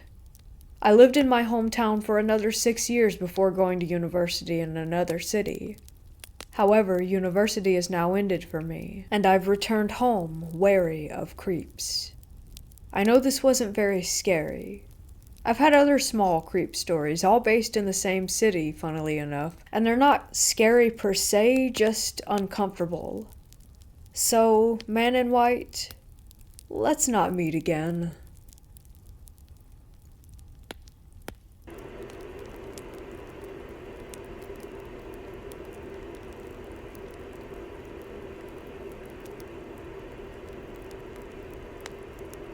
This happened February 14th, Valentine's Day. Me and 2 of my friends decided that we would get a cheap hotel room and take some LSD to kick off the loneliest holiday ever. I've done it before, but was not in a good mindset to take it that night, so I settled for a bottle of wine.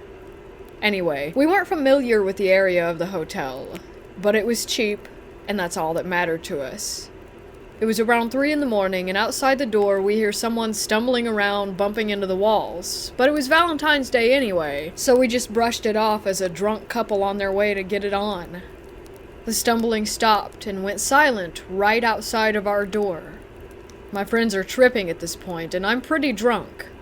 We hear this woman start sobbing outside, and I'm assuming that she sat down with her back on our door because we heard her slide down the wall and collapse right on the other side. The woman starts trying to speak to us through the cracks of the door, saying that she lost her dogs and was wondering if we could help her. It was 3 a.m., and we didn't know anything about the area, like I said, so common sense would dictate don't respond. And we didn't. The woman then proceeds to bang on the door, saying that we stole her dogs, and that she's gonna come in and quote-unquote effing murder us. She was scratching and banging on the door for 10 minutes straight, and then just stopped. My friends were starting to have a bad trip because of her, but when she stopped, I tried to reassure them that she was gone and that they could go back to having a good time. To prove it to my friends, I checked through the peephole to verify that this woman was indeed gone.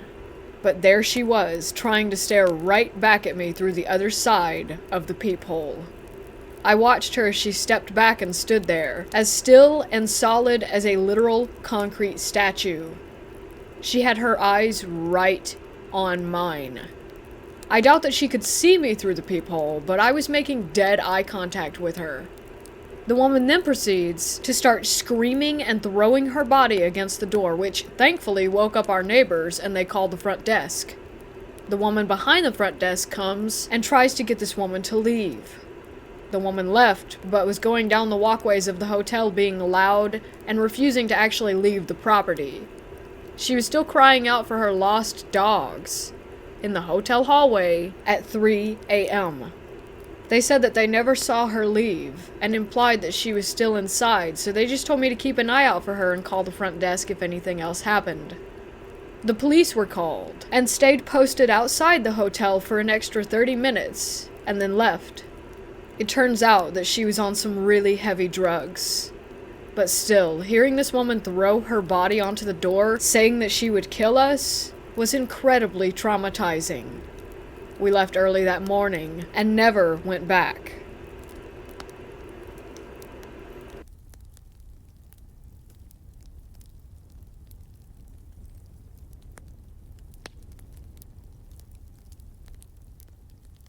At the time when this happened, I was around 12 years old, living with my mom in a run-down apartment complex. The building we lived in was the smallest of the three in the complex, and it was shaped like an L, with our apartment being closest to the inside corner on the shorter side of the L. To our right was one other apartment with another single mother and her son, who was much younger than me. Below us was a family with 2 kids that I was friends with, and the apartment above us was empty. It wasn't the nicest area, so after dark we kept our windows and doors closed and locked. The reason I'm going into such detail is so that you can understand why I believe that this voice didn't come from anywhere other than in our apartment. We were up late one night. It was around 11 p.m., and my mom was looking at something on her computer. She and I would typically stay up late hanging out together, so this was completely usual behavior. The computer was tucked into one corner of our quote-unquote dining room, basically just a patch of linoleum off from the kitchen, and our living room was to our backs. We didn't have the TV on, nor did we have any other lights on other than the one in the dining room itself. I can't remember what we were looking at, but I do recall this sudden feeling that we were being watched. Many things that I attribute to unexplained paranormal activity happened while we were living here, so the feeling of being watched was incredibly uncomfortable, but not anything out of the ordinary. As I was beginning to shift in my seat to turn and look around, we both heard a sinister male voice say, "Meow." Conversation level, neither a whisper nor a yell, drawn out in an exaggerated, almost lilting tone, as if it were mocking us. I would say it took around 2 to 3 seconds for this voice to finish, and in that time I was able to feel every hair on my entire body stand on end. We immediately spun around, me nearly falling out of my chair to the floor, both of us nearly hyperventilating in absolute terror. My mom said something about, "If you aren't good, get the fuck out," or something to that effect. I'm honestly not sure how I slept that night, or any of the other nights we were there for, but we never heard anything like that again.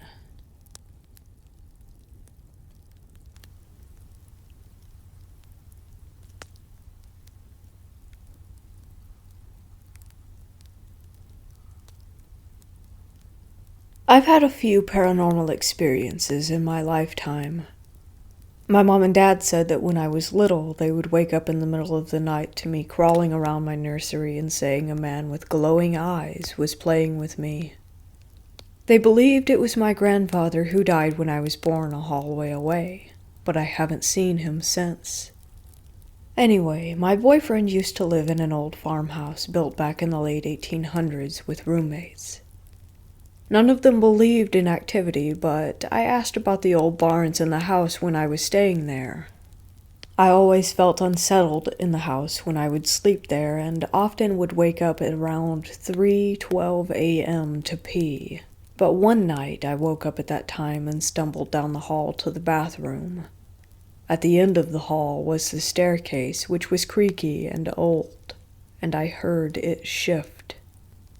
I stopped at the bathroom door and saw the face of an older man peer around the corner.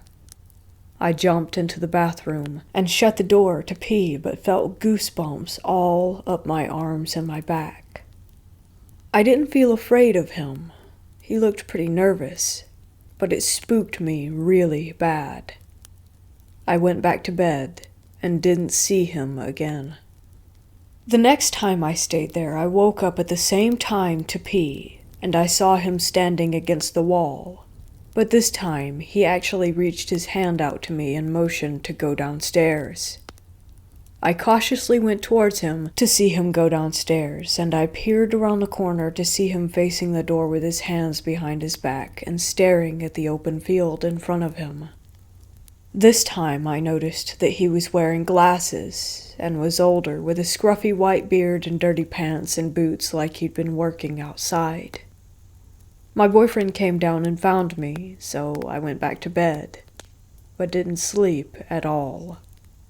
The last time I saw him, I woke up at 3:12 yet again and rubbed my eyes to feel a really warm sensation around my hand, as though someone with really strong, working hands was grabbing me with both of their hands, but I sat up to see nothing. My heart was beating loud, but I felt safe and calm, and I swear I heard the whisper, "I'll miss you," before I went to look for him.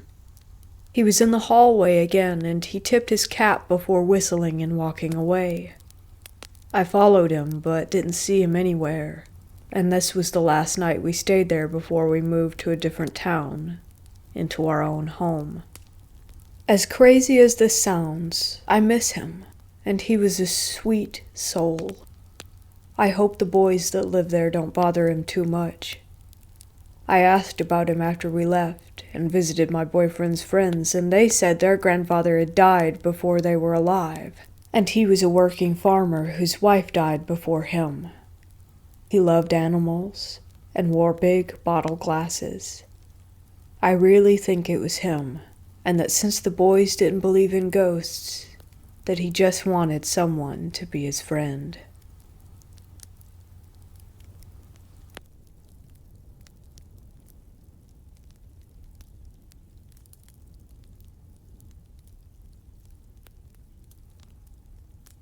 I'm posting for my fiancé, who experienced this a few years before we met. He was out at night walking our dog, his at the time, in his parents' neighborhood in southeast Louisiana, where we're from. It was dark, and on his parents' street there's only 2 street lamps at an intersection about half a block down from their house, and another at the end of the street a few blocks from them. He got as far as the first lamp when he saw someone or something down the street, hunched over, digging in the neighbor's garbage cans under the next light. He thinks it may have been furry, but he said the color was dark, like black, gray, or maybe brown. He stopped with the dog, and this thing notices them under the streetlight and straightens up. He said suddenly it was between 7 and 8 feet tall, and its legs were bending in the opposite direction that human legs could bend at the knee. It started coming towards him and the dog at a slow pace, so my fiancé noped and turned around to go back to the house. He looked behind him, and it had sped up, so he sped up. And finally, it was full on running at a lean, and so he took off running back at the house, basically dragging the poor dog behind him, and he could hear whatever it was pounding the pavement. He jumped the ditch, ran through the yard, and into the house. He said sometime after that, he noticed very large, very inhuman footprints in the yard, literally right off the concrete path that leads up to their front door. A few nights later, he went out to smoke around 3 or 4 in the morning, and there were more footprints on the concrete directly outside the door, as if this thing was just standing there, looking in the giant window that was in the front door. Also, this was around the same time that summer when a lot of pets were going missing in the area, as in you couldn't go a block without seeing missing posters plastered everywhere. We have no idea what this thing was, and he never saw it again after that, and animals stopped going missing shortly after. We've talked about it a bunch of times, and have been trying to figure it out for years.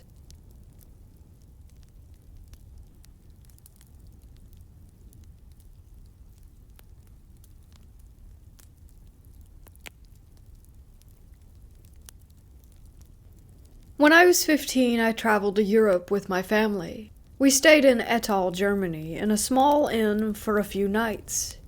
My parents had a double bed on the second floor. My sisters had the double bedroom next to theirs, and I was lucky enough to have a single room all to myself at the far end of the hall. When we went to check into our rooms, as soon as I entered the hallway our rooms were in, I remember almost feeling as though I had walked into a wall of, I'm not sure what to call it, bad energy. I just felt so unnerved and uneasy in that hallway, but I passed it off as an overactive imagination.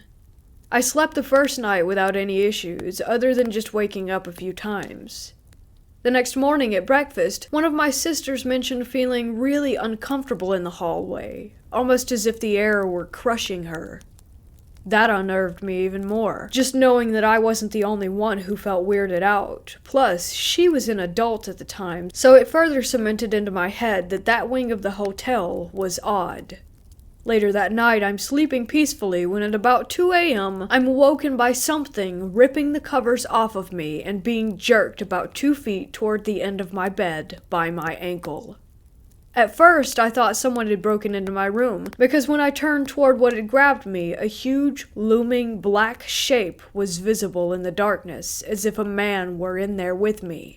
I frantically flipped the light on, only to have there been nothing there. The window was locked from the inside. There was no one in the closet or the bathroom, and my room was also still locked from the inside. I stayed up the rest of the night, terrified.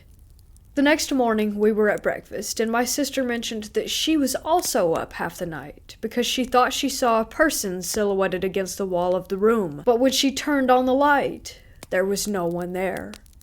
It was just a bizarre and creepy experience. We checked out that day, so I didn't get to experience anything else, but it still freaks me out.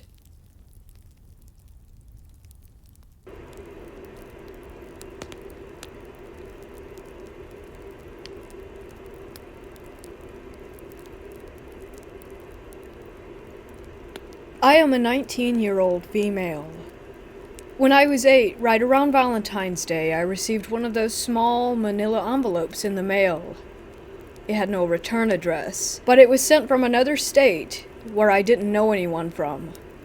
When I opened it, it was simply a folded sheet of computer paper with a picture of Linus from Charlie Brown, holding a heart and his blanket. It appeared to be drawn and colored by hand. On the inside was a short Valentine's Day message with a small personal detail about my life that only someone close to me would know. Naturally, I thought it was probably my grandparents or my parents trying to do something nice for me. Every year, it had a picture of Linus, included a detail about my life, was typed in the same font, and was from a different state. For example, the Valentine's Day after I adopted my dog Bailey, the card said, "Would Bailey be jealous if you were my Valentine?" I kept most of these, and managed to find a few as I was rummaging through old, worthless junk. When I got older, I finally mentioned it to my grandparents, fully expecting it to be them, but they swore that they weren't the ones sending the cards. I honestly believe it, because I had expressed my concerns by this point, and they aren't the type that want to scare me. Neither are my parents. The only other family I have in the US are my dad's parents, who don't speak English well and have never owned a computer. They had immigrated here, and there was no way for them to know people in so many states. Aside from my parents and my brother, who found it strange as well, I have no other family. I still get these cards every year, always the same except for one Valentine's Day a few years ago. I received a stuffed teddy bear and a big chocolate heart along with the card. Needless to say, I did not eat the chocolate, and I searched that bear, half convinced that there would be a hidden camera. After that year, I started just receiving the cards again. In any case, as a child, it was sort of exciting and mysterious, like a secret admirer. Now, it's just unnerving.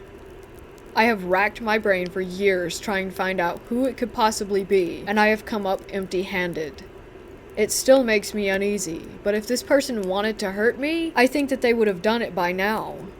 I've never felt outwardly threatened by them, so I don't think there's much that I can do about it.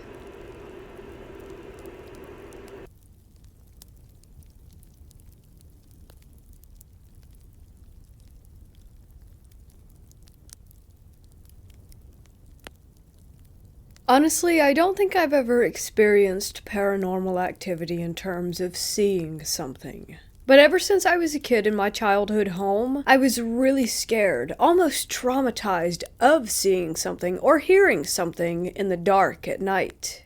No specific reason for it. I would just stare at the door frame of my room, which was always opened at night, and wait for something to show.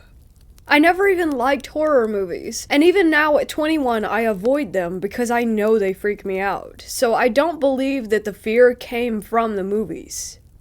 The thing is, I moved to a different city when I was 18 years old and changed a few apartments until now, and in every single one of them, I felt chills.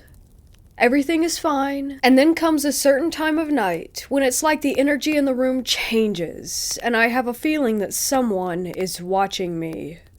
I always believed that if I could convince myself not to believe in spirits, or that the paranormal is real, then I can escape from that, and nothing weird will happen to me if I don't believe or give it attention. Am I right? But here we are. I started to think, what if the cold, watching feeling and fear I get every night is related to some childhood trauma that I might not remember? Fast forward to today. My boyfriend and I moved back to his parents' house after the lockdown. We have a separate upper apartment for ourselves, and no one but him ever lived there. We have spent so many months and nights here before, and really the apartment never gave me any chills. Until the last month or so. So lately I have this really bad vibe in this place, especially at night. It can be dark outside around 6 p.m. or 10 p.m., and everything is super.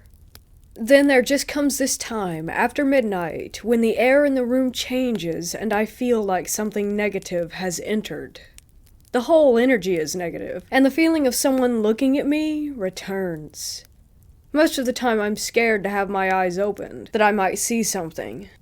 He doesn't feel the same thing and says it's because of the stress and anxiety. And true, it might just be paranoia, and I'm going crazy. But I had several nights when I really did feel like something was messing with me. I would wake up with the sensation like someone had pushed me, and my boyfriend was dead asleep. I would have sleep paralysis, and again would have a feeling like someone is poking me, and hear banging noises that weren't there. I was sleepless for a few nights, and then I started taking Xanax just to make me fall into deep sleep to get some rest. When I am able to sleep, there's that time before falling into sleep when I feel the most vulnerable because of the dark and the dead silence. There are radiator noises and downstairs noises, which, by the way, are loud footsteps even in the middle of the night. And sometimes I would ask them if they were awake at the time, and they said they were sleeping. But still, I kind of comfort myself with the idea of it just being normal house noises. The worst thing is going to the bathroom at night. I have bladder issues, so it's normal for me to go at 1, 2 a.m. Don't know why, but I noticed this pattern. And often I'm just terrified. I use my phone as a flashlight and practically run there. If I can hold it, I do, because that's how scared I am of the negative energy in the air. I'm so afraid of seeing a shadow or a face staring at me. It's like I know that something is present, but I'm unable to give it shape or form. Sometimes it's like I can sense someone's breath on my face. Never thought I would write something like this because it is the opposite of ignoring the problem and convincing myself that I am imagining. But I'm not sure what to do anymore. Every night I lay in my bed, and in just moments the air in the room switches to negative, cold, and spooky.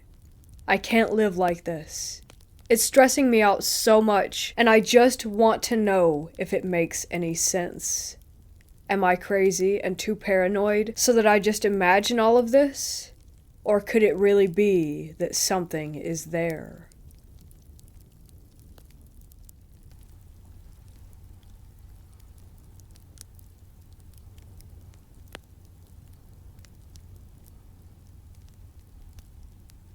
Most of this stuff happened to me between the ages of 10 and 18.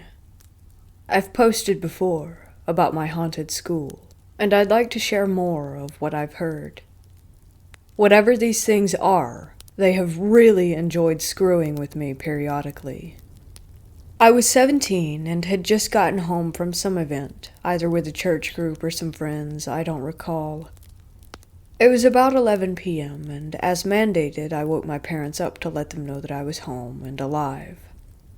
Don't remember why I felt the need to shower that night, but I did. The shower was a stall with a glass door and really high-pressure steam, which was almost deafening in that plastic stall. You would have to shout at me right next to the bathroom door in order for me to hear you, so that's why what happened next was so shocking.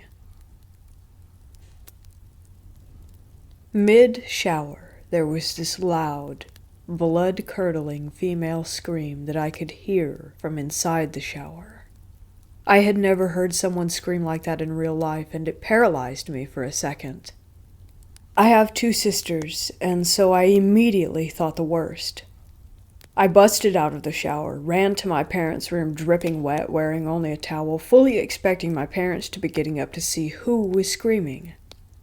The house wasn't that big, just a double-wide trailer with an addition.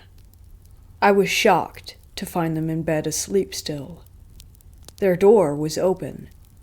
If I heard the scream, then they should have really heard it, especially since neither of them are heavy sleepers. I woke them quickly and asked if they had heard that scream, which they didn't. Mom was concerned and Dad hopped out of bed and we checked on my siblings. All sound asleep. So then we searched the house and even looked outside. Nothing. He usually gets annoyed and upset when I talk about the paranormal. He had to exorcise some evil spirit from a room when he was on his mission at age 20, so he prefers to have them just not exist at our house at all. And no scary movies. But this time he was pretty calm, probably because he could tell how upset that I was. I wasn't dreaming, hallucinating, or making it up, and he knew it. I was standing naked with a towel, nearly hyperventilating and still dripping from the shower. Dad tried to comfort me, telling me it was probably just a cat outside. Yeah, really. He didn't believe it, but that's what he was selling, so I better buy it. I really had nothing else to do but go to bed. Down in the basement where most of the activity occurred, but you bet your butt I didn't sleep much. Whatever it was that was screaming would bug me periodically. I was the only one in the basement, so naturally, I was the only witness. I have lots of stories that my family still won't believe.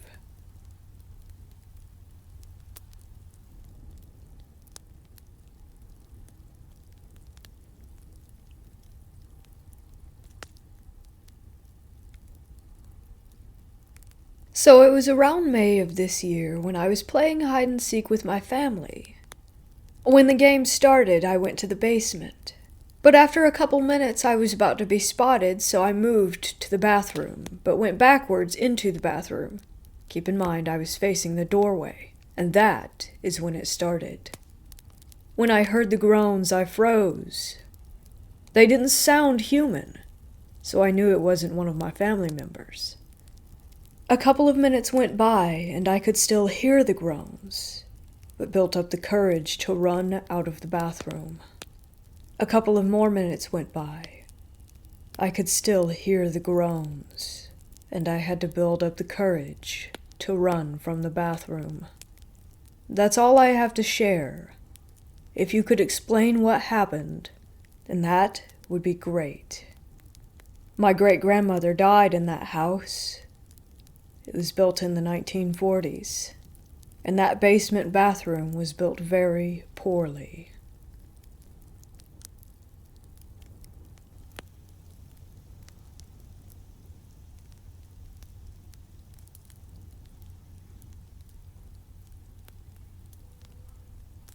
I think my paranormal story began when I was around 5 or 6 years of age. I was a shy and quiet little girl, but nothing in my life was out of the ordinary. I had both of my parents married, and a little brother 3 years younger than me that was sleeping in the same room as me. I don't know exactly how or when it all began, but things started to get weird at night in my bedroom. Every time my mother put me to bed and turned off the lights, shadows would begin to move around and scare me.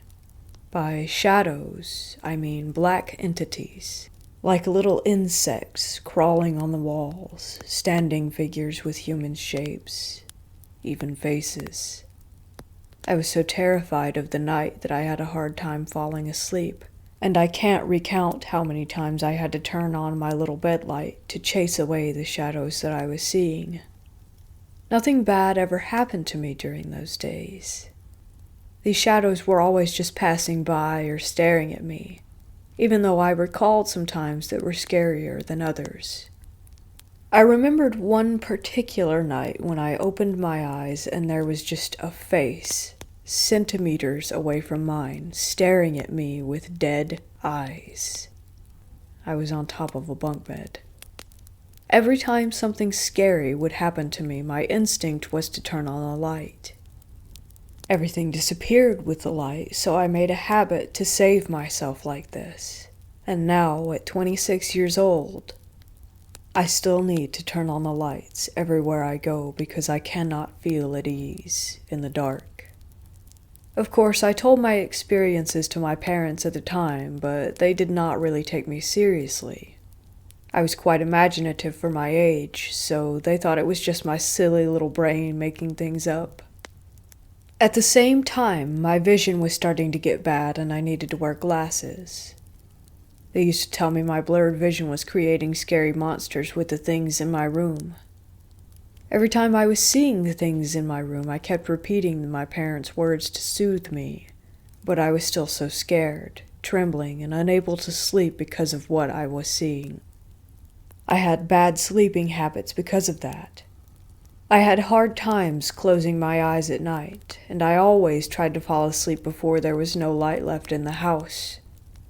These experiences followed me my whole childhood, but with the years passing by, they were less frequent. The fear of the dark still lingered, but I could sleep more peacefully. When I reached my teenage years, it completely stopped. At times, I was even able to completely forget this part of my life. Funny how I never thought my house was haunted. I always knew deep down that it was my problem to bear. The rest of my family never had any paranormal experiences in this house, and none of them were particularly inclined to hear about my fear of the shadows.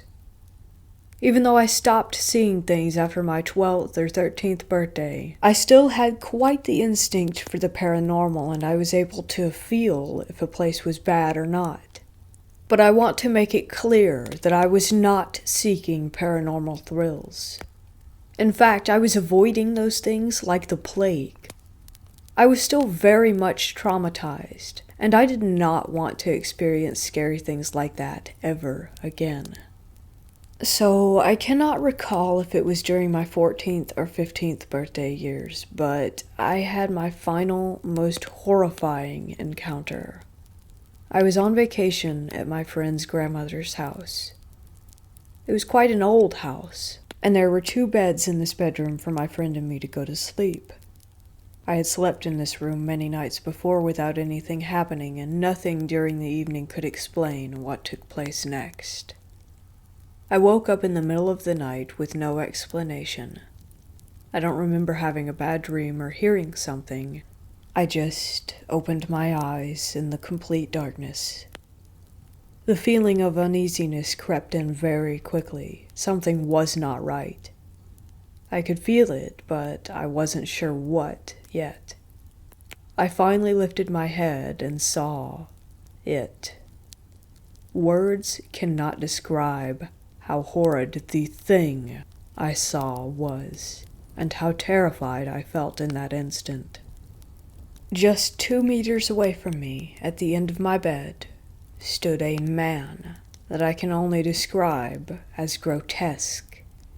The man had red skin, or so I thought at first, prominent eyes, and an all-teeth smile. It was standing still and staring directly at me. We looked at each other for what felt like hours with no one moving. I was able to see every detail of it. More than 10 years later, I'm able to describe it perfectly to you. Its image is still ingrained in my brain like I was marked by a hot iron.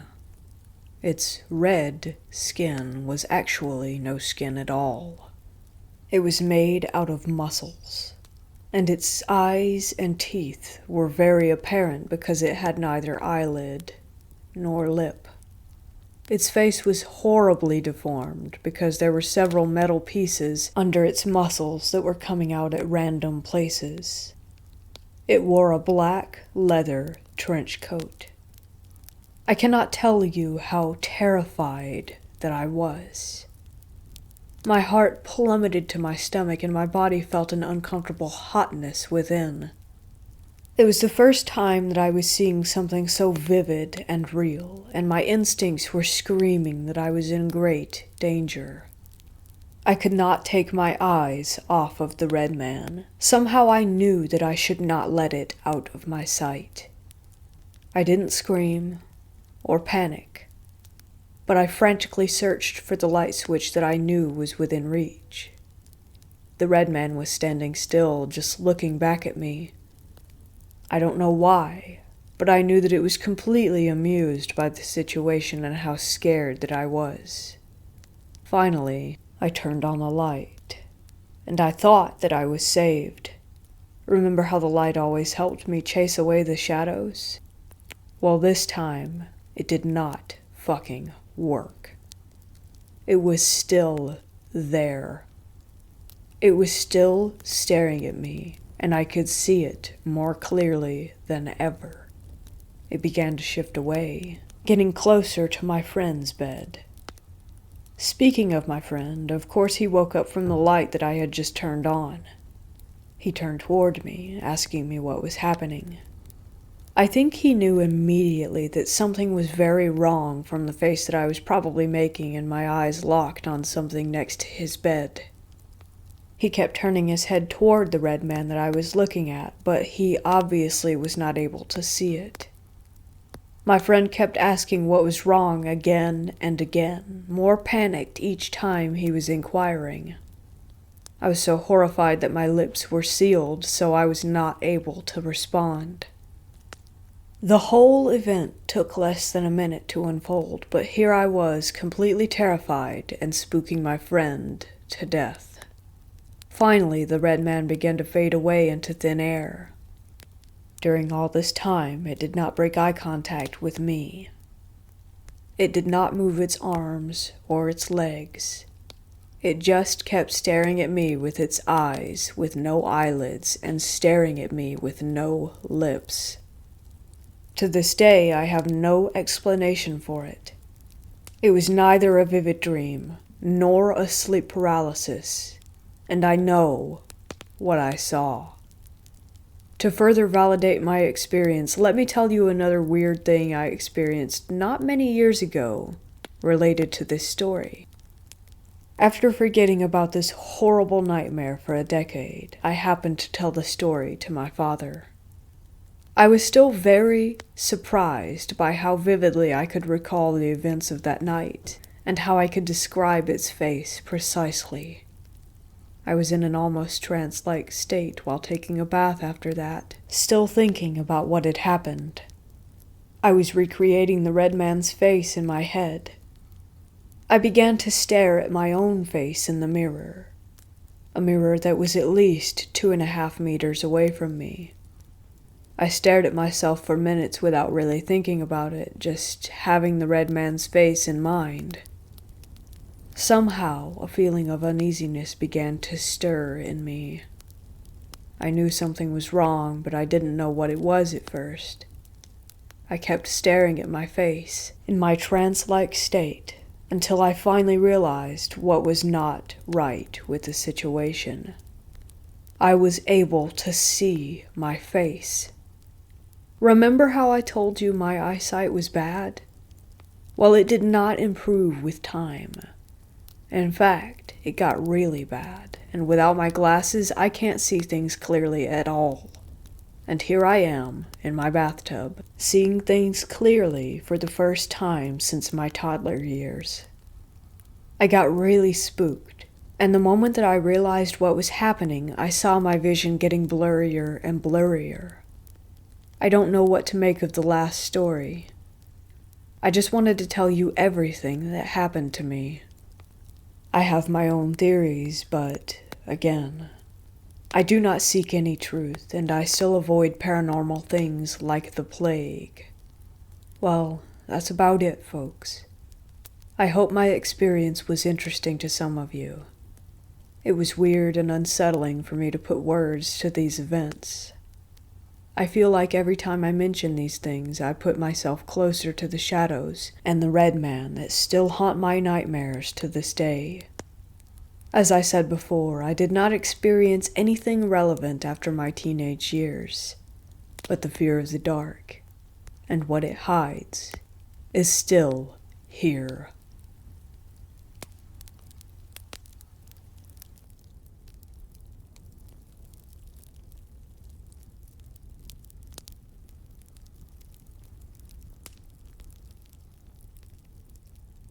I'm not saying we have a ghost, spook, or spirit, but something phenomenological is definitely happening in our home.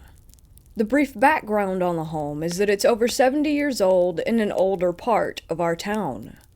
The previous resident was a well-respected attorney in the area, and he died here. We wouldn't learn this until after we moved in.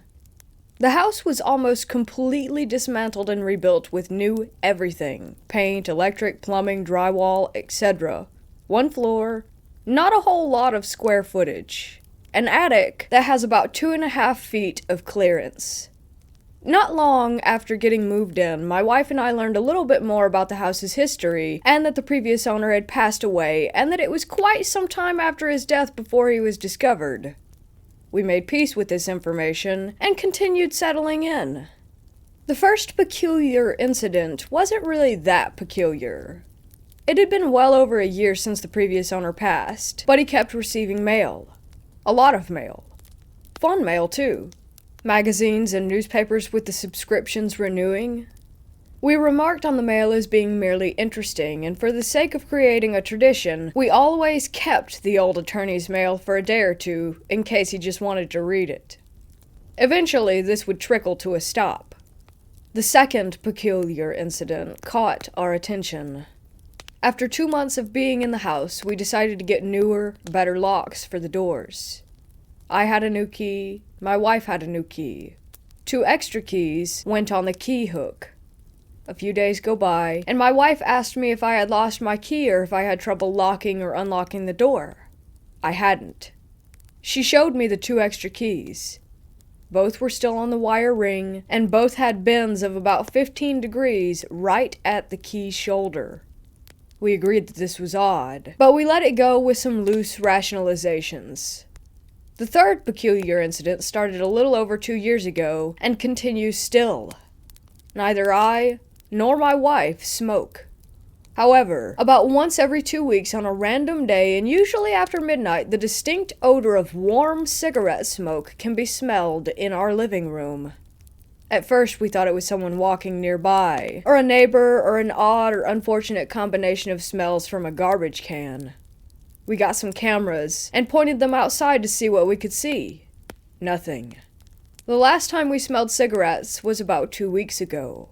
And we've had electricians check our wiring on unrelated matters just in case. The fourth incident relates to the second. 2 metal spoons in the silverware drawer were bent. Almost snapped.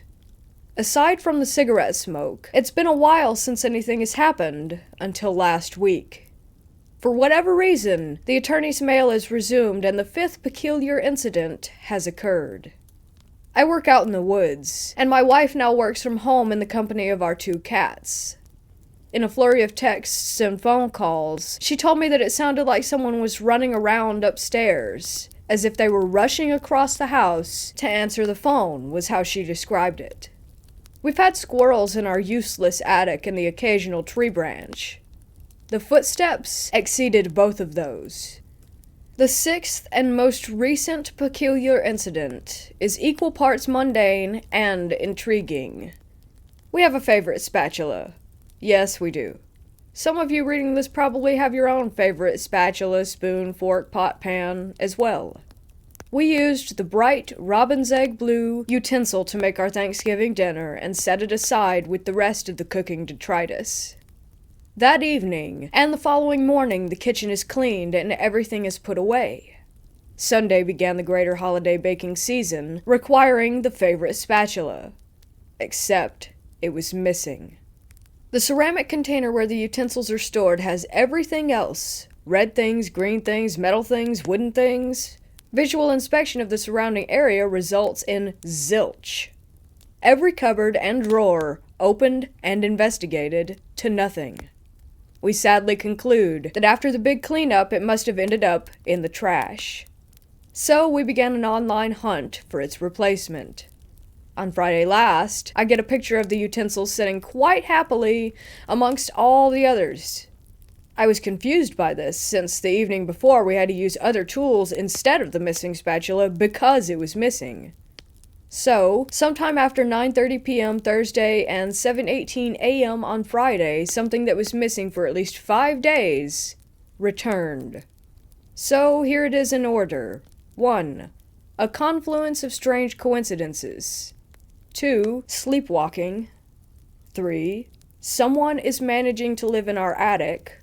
4. That I and my wife are in a weirdly mutual prank cycle. Or 5. Something real is happening. If you have any ideas, tests, solutions, resources, or suggestions, I'm listening. Nothing seems malvoyant about what's been happening, but it's definitely happening.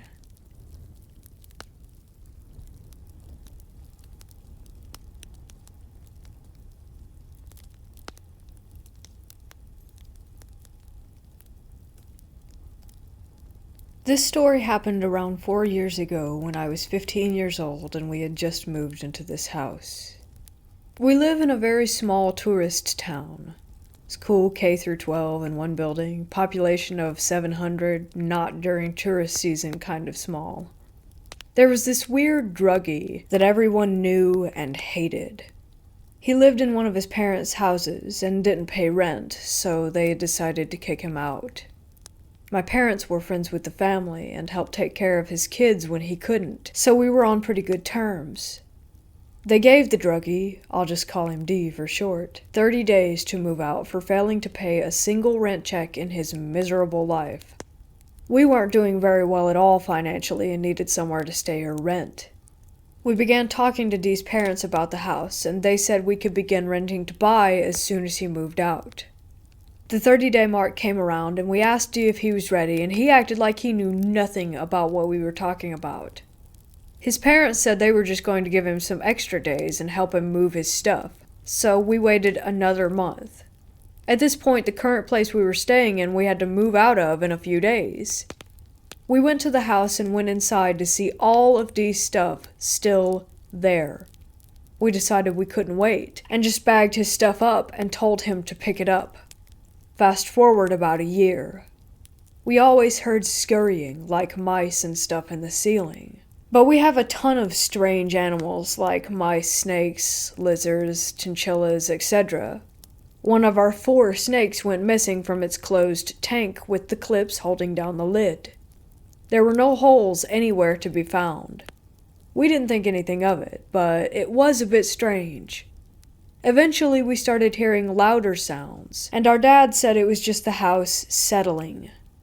Stuff was disappearing from the fridge, electrical bills went up, we smelt smoke, etc. Us kids got blamed for all of it, and got our phones taken, and my PC was taken away. But the power bill was still up. I also got blamed for smoking in the house, which my parents had no reason to believe or prompt this accusation, so I was grounded until graduation. I was mad now because I did not smoke in our house. I was unbelievably bored one day not being able to do anything, so I decided to explore our attic. I opened the door and screamed. My mom then came right up the ladder ready to beat me and saw it too. A bed, microwave, mini fridge, cigarettes, unsmoked blunt, etc. Guess who? It's D. He then came back that night, through my little sister's window. He was higher than I have ever seen a person be, and admitted to a bunch of stuff that we recorded. He took the snake and let it loose to get rid of the mice. He smoked in our house. He snuck in through my little sister's room every night. In court, he then admitted to making a small hole in the floor of the attic to watch my 11-year-old sister sleep. We changed all the locks, got a Ring doorbell, placed higher security locks on all the windows, and more. And the worst part of it all, the creep only got 6 months probation for marijuana possession, which wasn't yet legal in my state at the time. He got only 1 year of prison for breaking and entering for an entire year, almost every day. He did, however, have to pay a pretty heavy fine for damages, and had to pay us back a year's worth of our electric bill. We are now out of debt, and my parents are living steadily, because he finally finished paying all the fines to us. My sister has to go to a therapist twice a week, and might never get a good night's sleep again.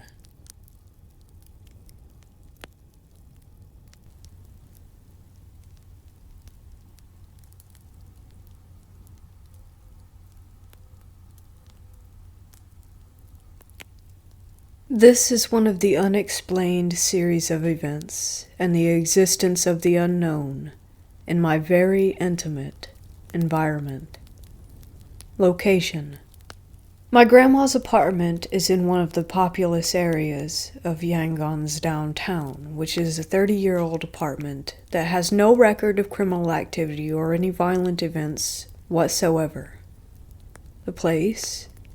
There's a room in this apartment that is always gloomy and subsequently felt ominous whenever a living soul would pass around it or in it. It's a typical, normal bedroom. Queen-sized bed, modern furniture, and a picture of Jesus Christ in it. Even though there's nothing abnormal about the room itself, the aura that it gave out is evil. It used to be my late grandpa's room, in which he was suffering from hepatitis C.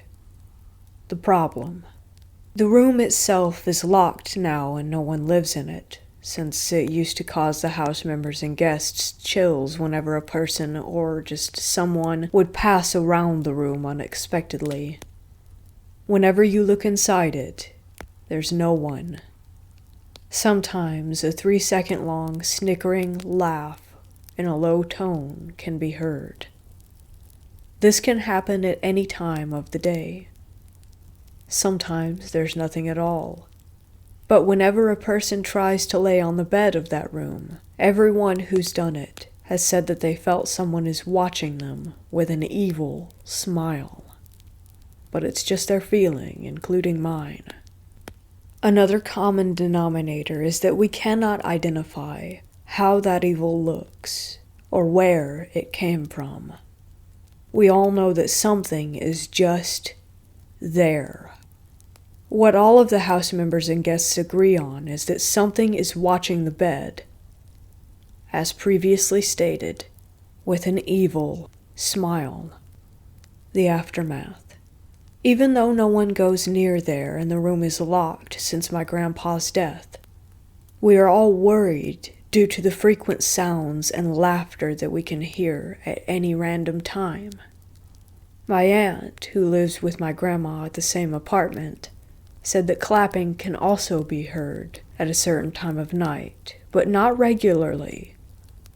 But it can't be anything from upstairs coming down, because upstairs is an empty hall that's been cleaned and locked by the previous owners until they find another renter.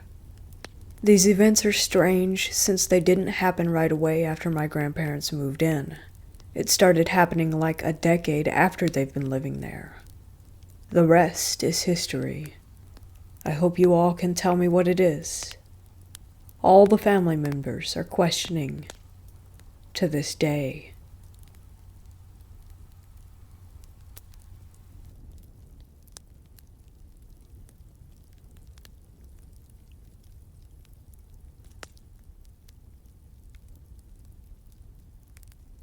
I remember around 12 years ago, when I was around 11 or 12, I stayed over at my grandmother's a lot to keep her company after my grandfather passed away. I was lying in bed one night.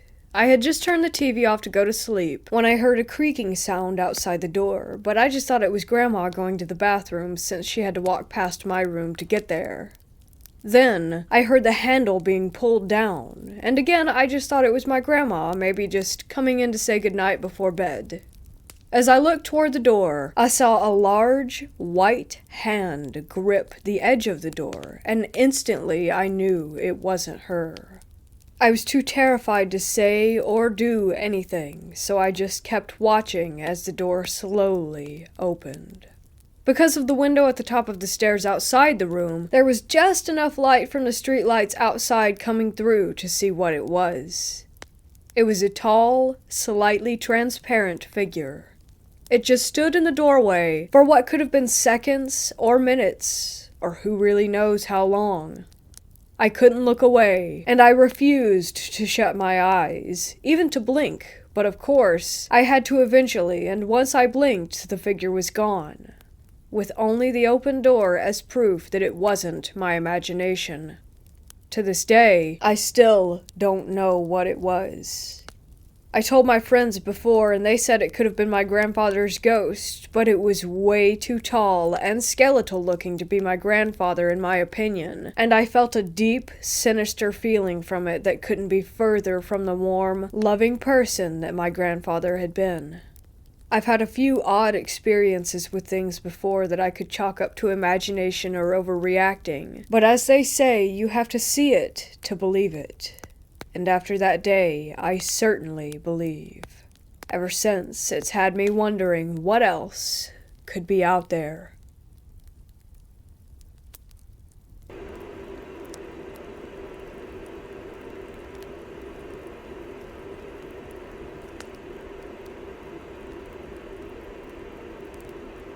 Before I begin my story, I'll give you a quick summary of the location where this happened.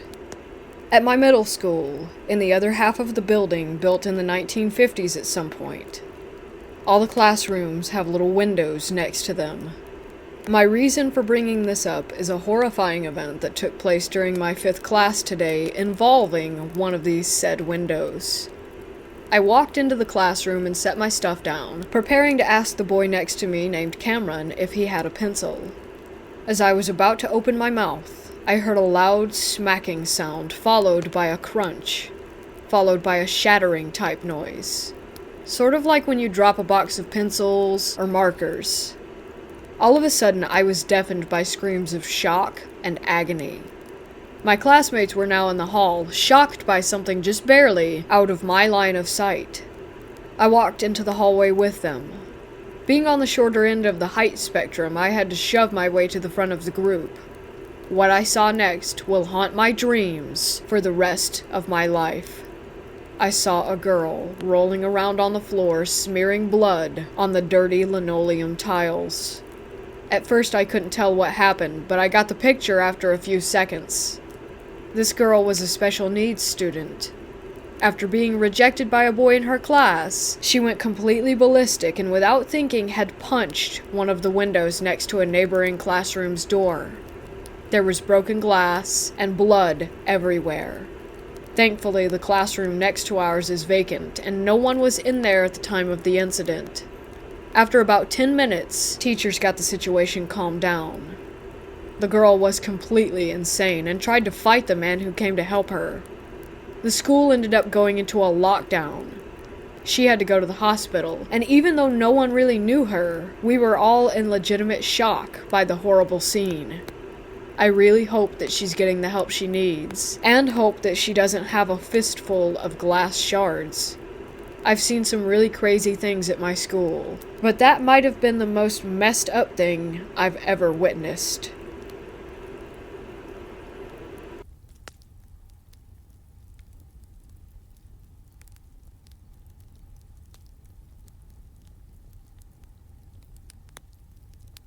This happened about 7 years ago, and still creeps me out. My husband and I were living in this little above-garage apartment that only had like 4 little rooms. It was built in the 1920s. There were a lot of strange occurrences in the apartment before this event, but I thought nothing of it. My husband was in college at the time working on his associate's degree. Neither of us was working. I had no cell service at this point, and my husband's phone was our only real working phone. I had a phone with no service on it except for an internet service called Magic Jack, so that I could call out when he was in class in case I needed help. If it went to voicemail, it would record everything. This is important to this story. One morning, he calls the Magic Jack line to check in on me. He heard the line pick up, then nothing but static. Next morning, my husband had woken me up before, as usual. It was a day off for him. He wakes me up in hysterics. Something had been captured on the line. He played it for me. There was a very clear growl, and then a voice saying what sounds like, "Leave." Very gravelly and angry. Up until this point, my husband didn't believe in the paranormal. He was made a believer that day. Have any of you had something like this happen to you before? How did it change your outlook on the unknown?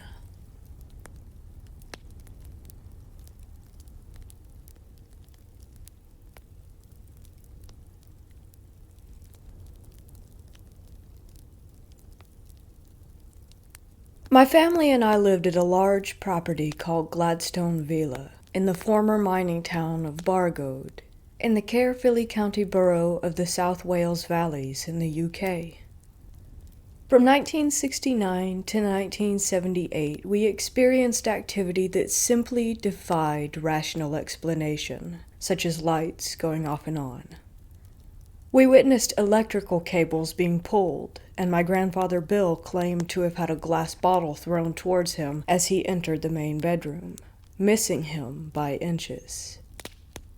I didn't personally see this myself, but I still recall the time he came from there with the broken bottle in his hands, and he told us what happened. There was the occasional sighting, but this was very rare indeed, so rare that in all the 9 years I was there, I never once saw it, but I did hear it many times in the bedroom. It's still worth mentioning that my mother, Caroline, saw it on at least 2 occasions. There were also regular footsteps heard in the main bedroom every evening. Sometimes during the day we'd all be downstairs watching TV. One of us would turn the volume down to hear it more clearly, and my grandfather Bill would point to the ceiling and say, "He's by there," or "He's by there now," trying to make out where the footsteps were coming from exactly. There were 5 members of the family that were living at the Gladstone villa. My maternal grandfather was William Higgs, known as Bill to family and friends, a retired miner who worked at the local colliery. He was a short, bald man who liked nothing more than to listen to his country and western LPs, Johnny Cash, Glenn Campbell, and so on. He also liked westerns on TV that starred John Wayne or Clint Eastwood. My maternal grandmother was Rita Higgs. She was a short woman who was a housewife.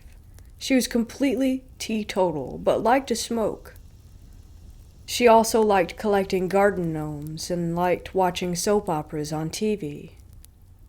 My mother, Caroline Dexter, met my father at the local bakehouse on Baldwin Street. She was day shift regularly, and my father worked the night shift. He would stay behind to make her a cup of tea and chat.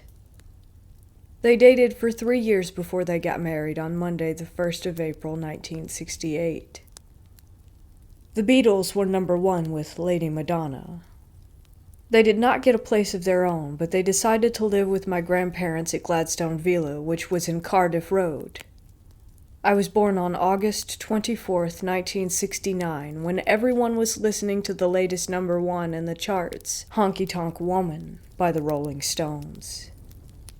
It was soon after that my mother said that strange things started to happen. I was just a baby when she said it all started off rather quietly, like small tapping here and there, but nothing too noticeable. But in time, the activity gradually increased.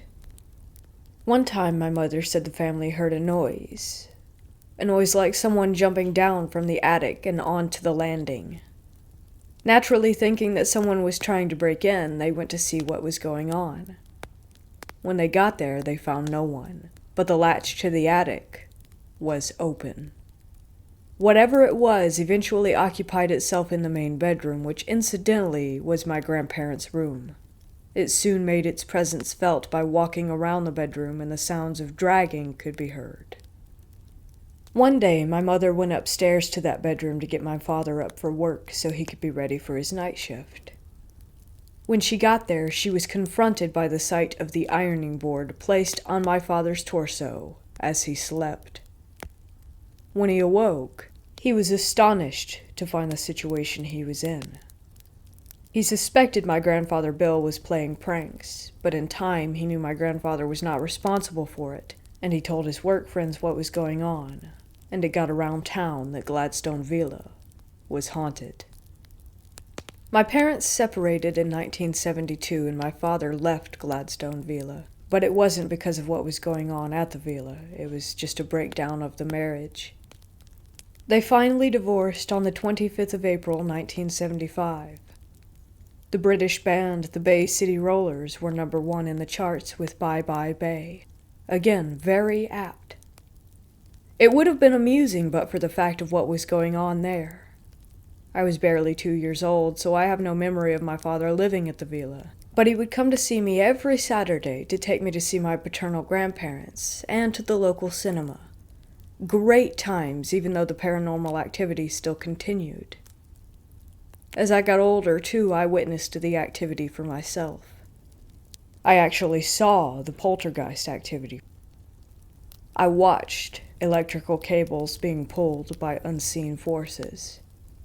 I saw the lights going on and off, and when my grandfather Bill would play records on Sunday as the family did dinner, it would turn the music off. It took exception to the British band Slade and any religious TV shows my grandmother Rita would watch. The local police were also involved. I remember them popping their heads into the attic, hesitating and not going in, but they suggested it was my father playing a prank on the family. A family friend, Mrs. Ivy France, she was more of a friend to my grandmother Rita, she was very skeptical when my grandmother told her that Gladstone Villa was haunted. I can remember Ivy going into the main bedroom, looking around and saying it was vibration from the traffic outside causing it, but she was soon to change her mind when she experienced it for herself. It was then she suggested that the local press be contacted, and a medium. The medium was John Matthews, and when he came to Gladstone Villa, he started by asking the family questions. He then began by challenging the spirit to perform by knocking on the ceiling, and sure enough, it responded by knocking back at him. At some point, John went into a trance to try to make contact with it, but he failed to get a name. He later confirmed the obvious, that there was indeed a presence there, and that it was an earthbound spirit, and that it had unfinished business. A priest by the name of Graham Jones was then called to Gladstone Villa. He blessed the property, and after a few prayers, he duly left, and it was quiet for a few short months after that. No incidents. But it did return, and with a vengeance, and this time it decided to show itself. One evening, my grandfather Bill, my mother Caroline, and I were watching television. My grandmother Rita was reading a book, when all of a sudden my mother just so happened to look to her left, and she saw a full, solid figure of a monk standing by the doorway. We did not see this, as we were otherwise occupied, but she later described it in detail as a monk in typical brown habit, complete with hood over the head so she didn't see the face. It sounded very much like a 16th century Benedictine monk. Fred Davies was a friend of my grandfather Bill. They worked together at the local colliery, and he would visit most evenings. Fred was a slim man who would wear a flat cap and glasses and smoked homemade cigarettes that hung from his lips as he spoke. He would sit in his favorite chair by the open fire and talk to the family and watch TV with us. One day, Fred was with us, in his casual place by the open fire. I was quietly playing with my toys by the sideboard. It was tranquil, when all of a sudden there was one very loud bang. It was so loud that Fred ducked his head and I ran to my mother for comfort. When it was gone, we all went upstairs. My grandfather, Bill, would always be the first and I would be the last. When we went to that bedroom, we found nothing that could account for that noise. Fred later told us that he ducked his head as he thought it was going to come through the ceiling. Fred told us of another experience he had at Gladstone Villa. My grandfather Bill liked to look out the landing window that overlooked Cardiff Road and into the Bargoed town centre. This time Fred joined him, and he said that he felt something brush past him, but when he looked, there was nothing there. The most frightening experience I had was when I was alone in that particular bedroom. I made sure the light was on. It was very quiet as usual. I was lying on the bed facing the window that overlooked Cardiff Road when I suddenly felt something heavy pounce on the bottom of the bed. I heard the bed springs go just once, and I felt the bed bounce. I didn't look straight away, but when I did, there was nothing there. I went downstairs to tell my family, and we all went back up. We saw distinctive paw marks on the bed, like that of an animal. I later found out that my grandfather had a black Labrador dog called Tovey, who died before I was born. My grandfather Bill and my mother Caroline claimed to have heard a baby crying there, but as I didn't hear it at the time, I took very little notice of what they said. The activity got so bad that my mother, grandmother, and I slept downstairs with the lights on. It was only my grandfather Bill who was supposedly brave enough to sleep in the bedroom itself. It was then that he himself had yet another experience. He told us that he was lying on the bed when all of a sudden he couldn't move. He couldn't even shout for us to help him. This could well have been sleep paralysis, but he said that he heard something in the room with him. My grandmother Rita had her own experiences. One day she went upstairs into that room to get my grandfather up when she saw the boiler door open wide by itself. She didn't stay there to see what it was, but she rushed out. Another occasion, she said that she had the sense of something pulling from under her foot, as if she had stepped on someone's gown. We had the ghost for so long that my grandmother Rita gave it a pet name. She called him Johnny, and my grandfather Bill would shout out that name to provoke a reaction, but nothing would happen. Ivy Francis's son, Charles, got to hear about what was going on at the Gladstone Villa, and he came along with some friends, and with my family's permission, they went into the bedroom. It frightened one of his friends, and to this day, his friend still says that it is a spooky place. My mother Caroline had an operation on her and ended up on crutches. The local nurse would tend to her foot. One day she was sitting on a chair when the nurse came, and the nurse knelt down to tend to her, and she told my mother not to hold her. My mother looked at my grandmother Rita in amazement, as she was not holding the nurse at all. My mother made her own conclusions that it was Johnny the ghost that was holding her, so as not for the nurse to hurt her. The only time I heard the ghost being vocal was the time that we were all in the room. One of us wanted to use the bathroom and we couldn't get in there. My grandfather Bill said, "He's behind there." I heard quite distinctively the sound of a Gregorian chant, and that was it. Nothing more.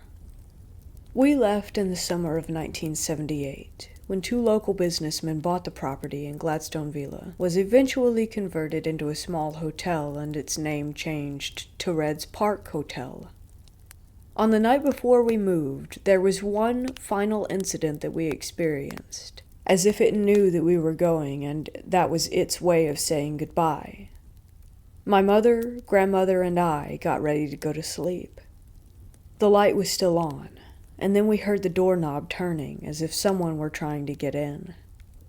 At first, I naturally suspected my grandfather Bill, as he was the only one who slept upstairs in that room, and we thought it may have been him playing a prank.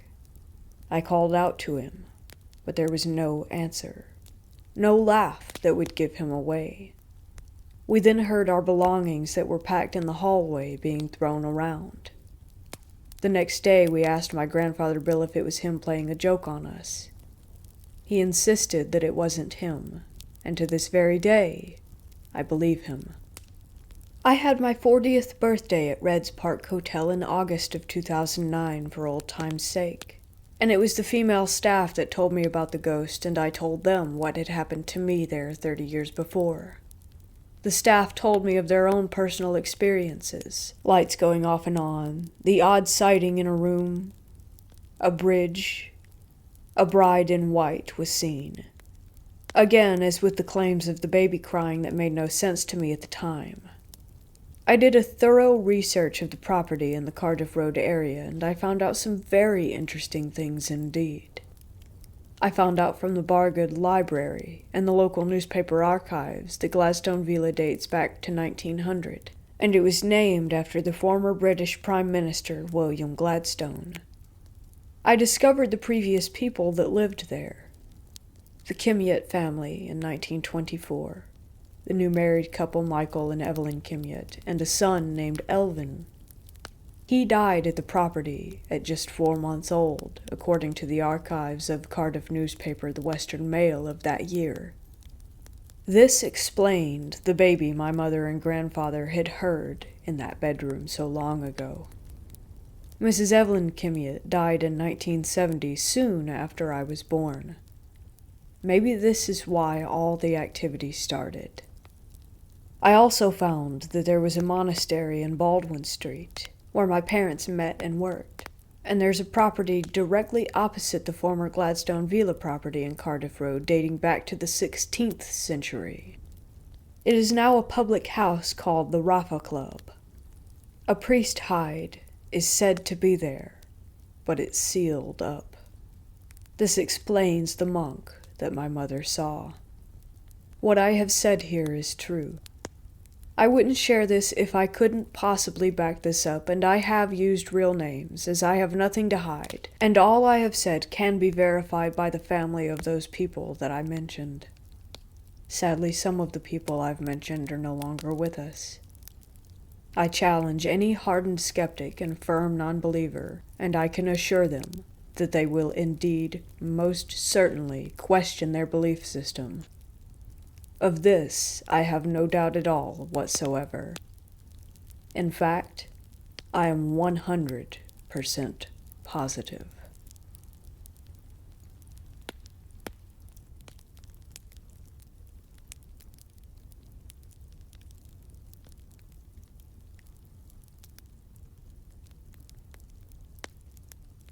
So about 15 years ago, I was living with my ex-girlfriend, my sister, and her husband in an old house not far from town. Within the first few weeks of living there, strange things were happening regularly. Lights going out randomly, noises upstairs. At one point, one of the windows at the back of the house was cut. Like someone had went in with glass cutters trying to break in, but gave up on it and left. Creepy stuff like that. That was bad enough, but things got pretty severe as time went on. One week in particular was truly insane. The first thing that happened that week was on a Tuesday night. Everyone was working, and I was home alone watching TV when I noticed that our cat was acting really weird, backed into a corner, and arched up as though she was scared. When I went to get up, the electricity went out in the house, and it was pitch black inside. The second that happened, I heard really loud footsteps running down the stairs toward me. I got up and braced myself for whatever it was, but there was nothing. I gathered myself and went outside to the front garden to check if the other houses' lights were on, but my house was the only one that was dark. I went to the fuse box to reset the trip switch, and all was back to normal. A few days later, I think it was a Tuesday, we were all sitting in the living room watching a movie and eating a pizza. The lights were on, there was a good atmosphere in the house, when out of nowhere, a massive bang happened upstairs. We go up to check it out, and I went into our bedroom and saw that my bedside table was in the middle of the room. But the worst and last thing that happened to me was on a Saturday night. I'll never forget this. It still gives me chills when I think about it. We go to bed, everything's normal. We watch a bit of a movie and fall asleep. I wake up facing the wall and glance at the alarm clock. It reads 3:13 a.m. I turned over to go back to sleep and saw my ex standing in the center of the room. Confused, I begin to sit up and ask her what's wrong. But as I start to sit up, I realize my ex is asleep in bed next to me. A surge of fear runs through my core, and I'm frozen to the spot. My eyes adjust, and I just barely make out the figure. It was a young girl in a nightdress with a cartoon character on it, soaking wet, with her head looking down at the floor. I could hear the water droplets landing on the carpet, and I'm just sitting there totally in shock, unable to believe my eyes. After a couple of seconds, her apparition melted away and faded out of sight. I got up and turned on the lights and tried to tell myself that it was just a night terror or something, but the problem with that was that there was a wet patch where she had been standing. We moved out shortly after that. But I can still picture her to this day. Creepiest thing I've ever experienced.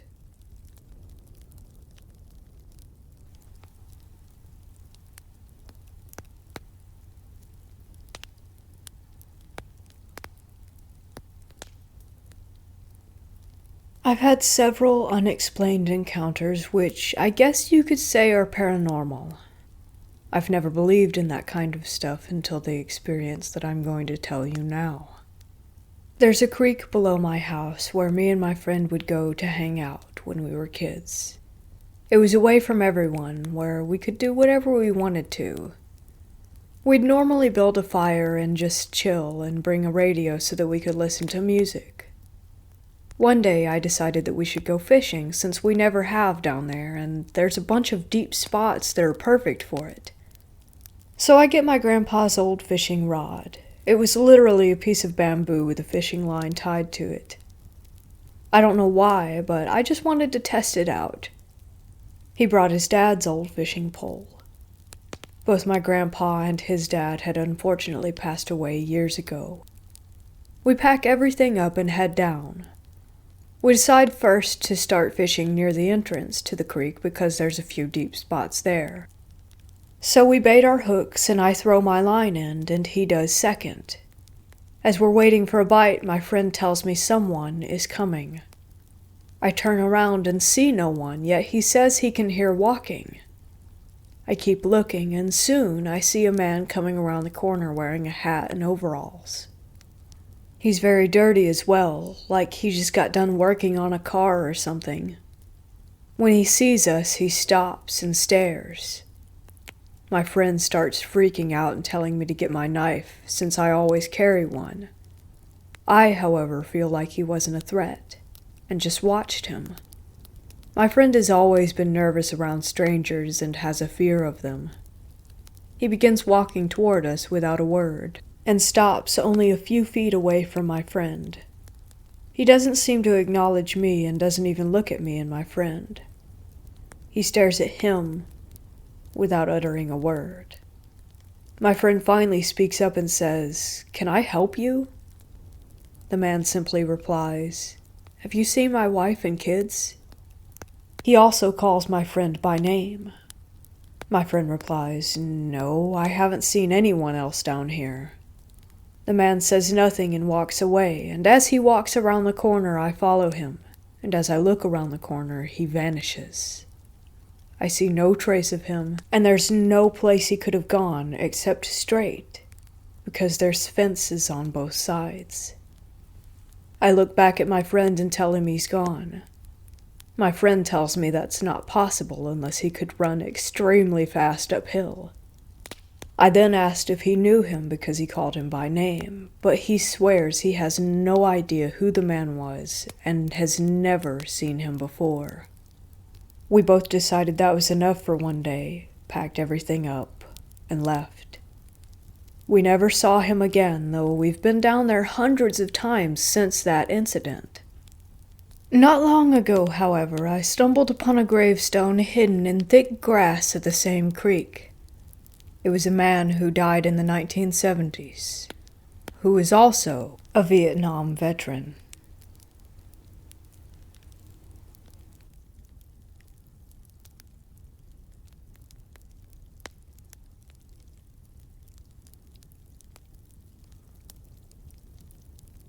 My parents have owned a tavern/restaurant for 14 years in my small town. My father is someone who likes to start new projects and is a well-known person in our town. One day he was contacted by the local realtor to offer my father a private showing of a historical hotel that had been up for sale. This hotel has been around for decades and went from hotel to restaurant to bar with little success. Everyone who had owned it before put it back on the market within a year. The bank had the title now, and the realtor told my father, if you don't plan to buy it and fix it up, they're going to rip it down. A lot of people in the town thought that the only person who could save it was my father, so he bought the hotel.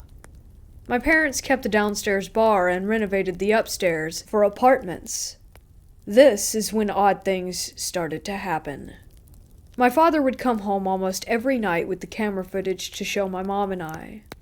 The footage always showed an empty pool room with small, random orbs floating in the foreground.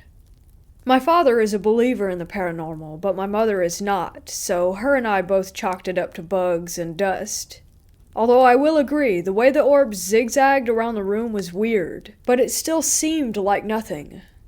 A month goes by and my father comes home early on a Sunday from working down at the hotel. He walked into the house, looking spooked. Something my father rarely ever is. He detailed out how he was behind the bar, checking on receipts from the night before, when he heard footsteps approaching from the hallway entrance. We don't open on Sunday, but if someone my dad knew saw his truck in the parking lot, they would just walk in to see him. So he didn't find the footsteps odd at all. Without looking up from his receipts, he called out, "We're not open, but give me a sec." He heard the footsteps enter the bar room and take 6 more steps toward him before stopping. Taking another second to finish going over the last night's shift, he looked up and peered around the wooden support beam, and there was no one. He said he got out of there so fast, he doesn't even remember locking the door behind him. My mom obviously thinks he's crazy, but I am freaked. That place always gave me the creeps, but my father confirming my fears made me want to never step foot in that building again. 2 days ago, my mom had an experience there that sent her out the door faster than my dad. She was in the bar room before opening hours collecting the shift money from the night before. She wasn't there for more than 5 minutes before she started to hear the faint sound of music coming from the entrance hallway. She said she ignored it for a while, assuming it was one of the tenants upstairs. After collecting the money, she went to leave and the music started getting louder. She said it sounded like old waltz music, piano-based, and that it was clear as day. The further she walked down the hall toward the bedrooms, the more prominent the noise became. As she stepped in front of the women's restroom, she said it sounded like someone was in there playing the music on their phone. By this time, my mom was sufficiently freaked out and ran out of rational reasoning behind what it could be. Just as she was about to open the door, she said she heard the water turn on and off twice before she left the building. In the parking lot, she called my dad to come down, certain that someone had been in there with her. But when he came to check it out, no one was there. Now my mom is a believer, and we are both properly terrified of that creepy old hotel.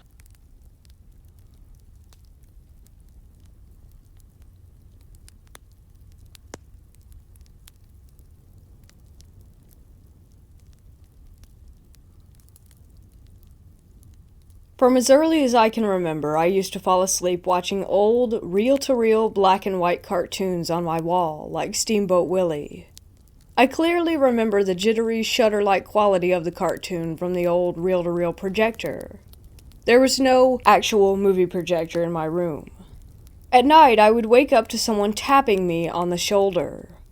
I had a usual routine that I followed when it happened, which involved burying myself under my covers and telling myself that I would count to 7 and then turn over to see what was there.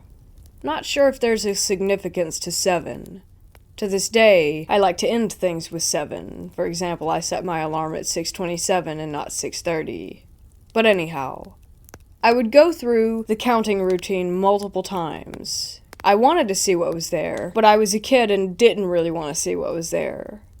My mom would tell me that I just needed to confront it and tell it to leave me alone. It took years to build up that courage. I don't remember exactly how long, but I must have been in my early teens before I actually did get the nerve up to turn over right away and tell it to leave me alone and stop tapping me on the shoulder. Once I confronted it, it did stop. Then comes my baby sister when I was 15. She would wake up screaming in the middle of the night quite often. Once she was old enough to talk, she said that she was scared of the hand that came up between her wall and the bed and tapped her on the shoulder at night.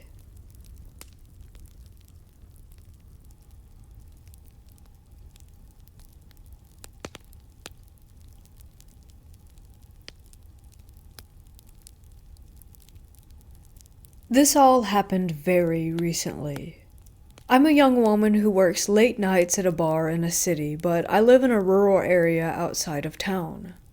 It was a very slow night, so we closed early and one of the bouncers walked me to my car.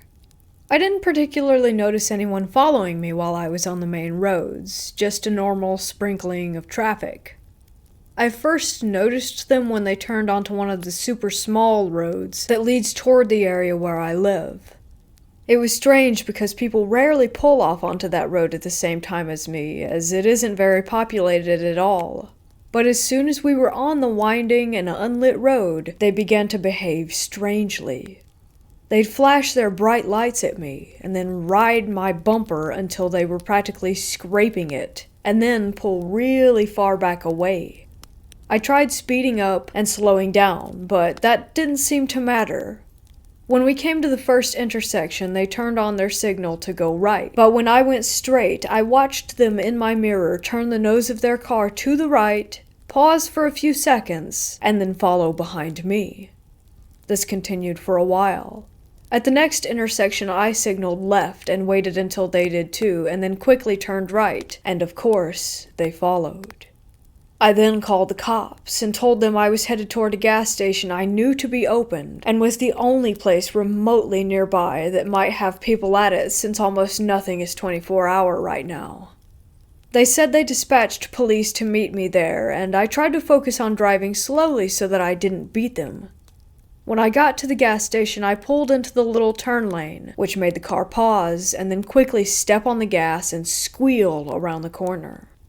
I only really had time to glimpse at the general look of the car and the driver's face.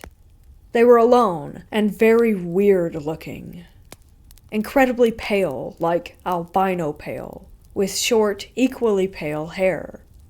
They were completely androgynous, at least from what I could see, and they stared at me for a second before bolting away. The police took like 20 minutes to arrive after that. Typical. So I just sat in front of the gas station and watched the road for cars with my doors locked.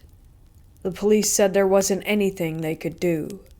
My general assumption was that it was a patron from work, but we'd had so few customers, I feel like I would have recognized them. I don't understand why they would have followed me the full hour, only to begin making themselves that obvious.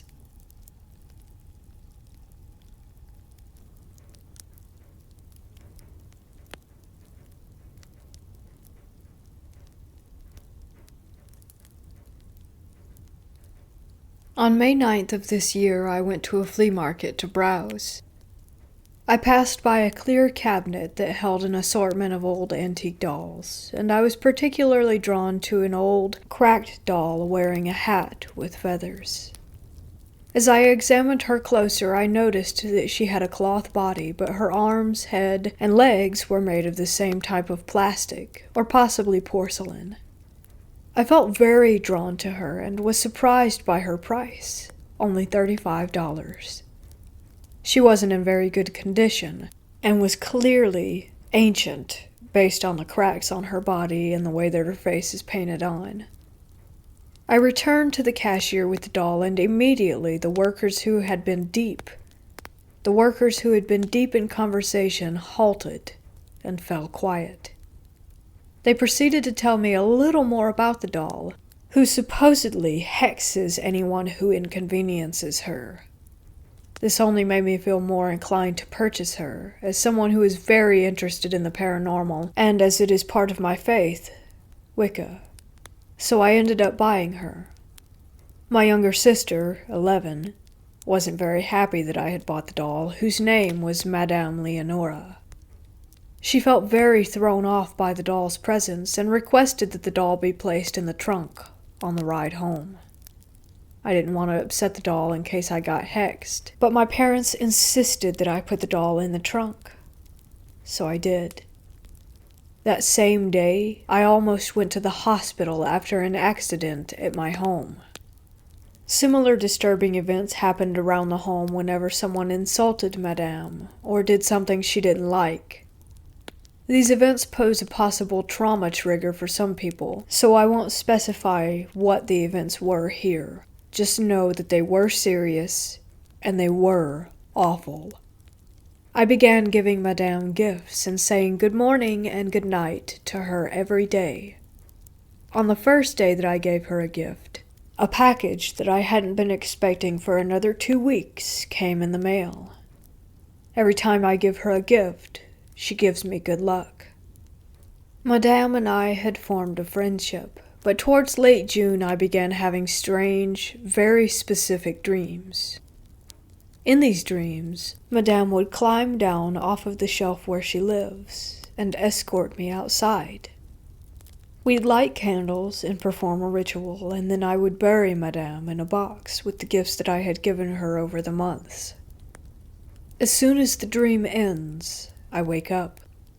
So, with the knowledge that I have because of my Wiccan faith, I decided to hold a seance of sorts in order to communicate with the spirit hosting my doll. I lit a candle and used a pendulum with a board to communicate. The candle flame responded to everything I said, and I have never seen such clear responses through my pendulum before. Based on what I got out of the session, Madame was able to tell me that she would like to be buried, but won't reveal to me why. I've never sensed any negative energy around Madame before, but with each passing day, the air in my room feels heavier, if that makes any sense. I'd like to fulfill her wish and bury her because I think she may be a Victorian mourning doll, but the vendors who sold her have no information on her at all. Only that she makes bad things happen. If she is indeed a Victorian mourning doll, it would make sense why she wants to be buried. The only problem is that she refuses to tell me why I have to bury her. If anyone can tell me if there's any danger to burying her, if there's anything I should know about this, or what I can do to identify what time period she's from, I'd really appreciate the help.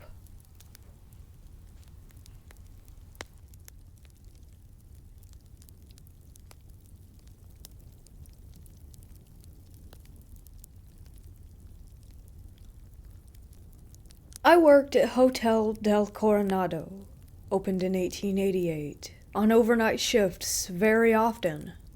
We have historic pictures all over the walls of Babe Ruth, Roosevelt, Marilyn Monroe, etc.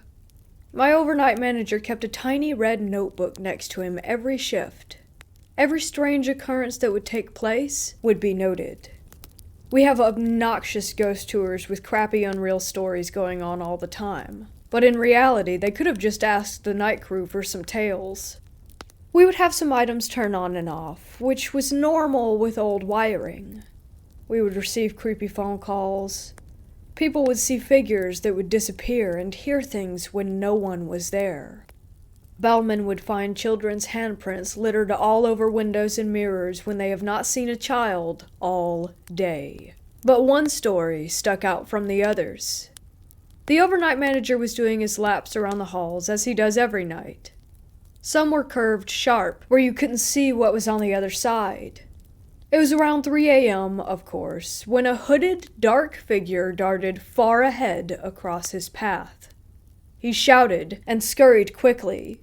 He turned the tight corner to find an empty hallway and a room door. No sign. It was just open. My manager sat, puzzled, thinking of how he had never entered that room and was curious of the layout of it. In hospitality, you must be able to describe every inch of the rooms. He wandered back to his office and scrolled through the room numbers, finally stumbling onto the one from earlier. Then he sat in shock when he discovered the room's snapshots. The first picture in the layout file was of himself on his first day of work.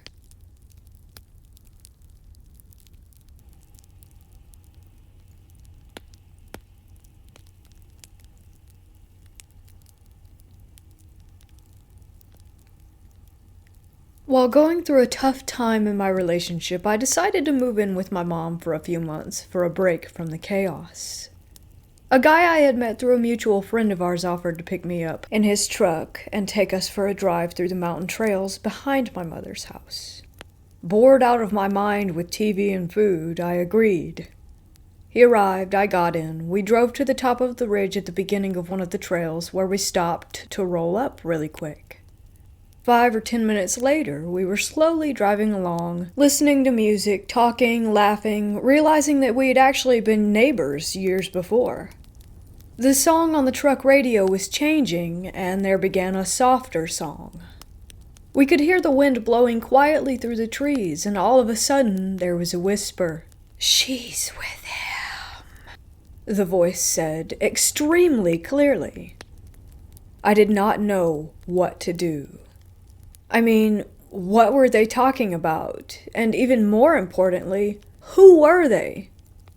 We continued to drive down a trail a bit longer because my guy friend said it would be bad not to show dominance to whatever it was and not to run scared, ever. But it was, in fact, the scariest moment of my life. I should clarify also that this is in the middle of nowhere in the middle of nowhere. My mom has no neighbors for miles. Hunters are allowed on the property, but none were in the area. We shined headlights in the direction of the whisper, and there was nothing.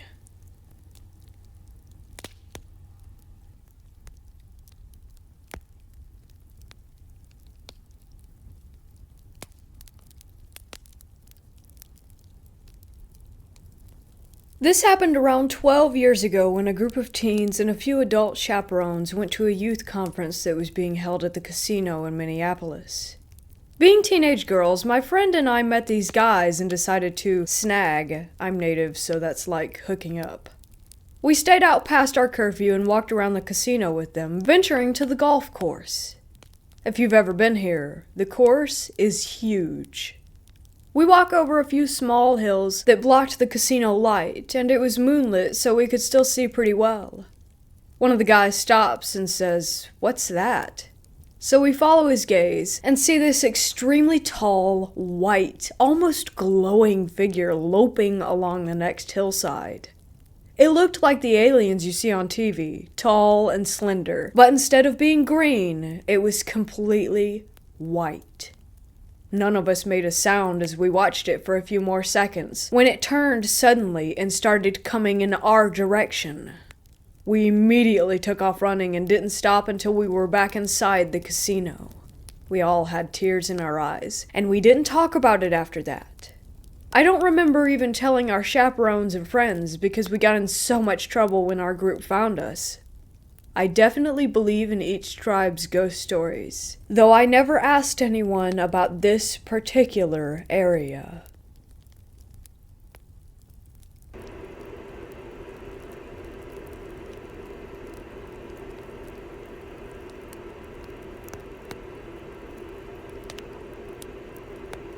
My boyfriend and I were big fans of nautical history, so we decided to spend our Valentine's Day in 2007 on the Queen Mary.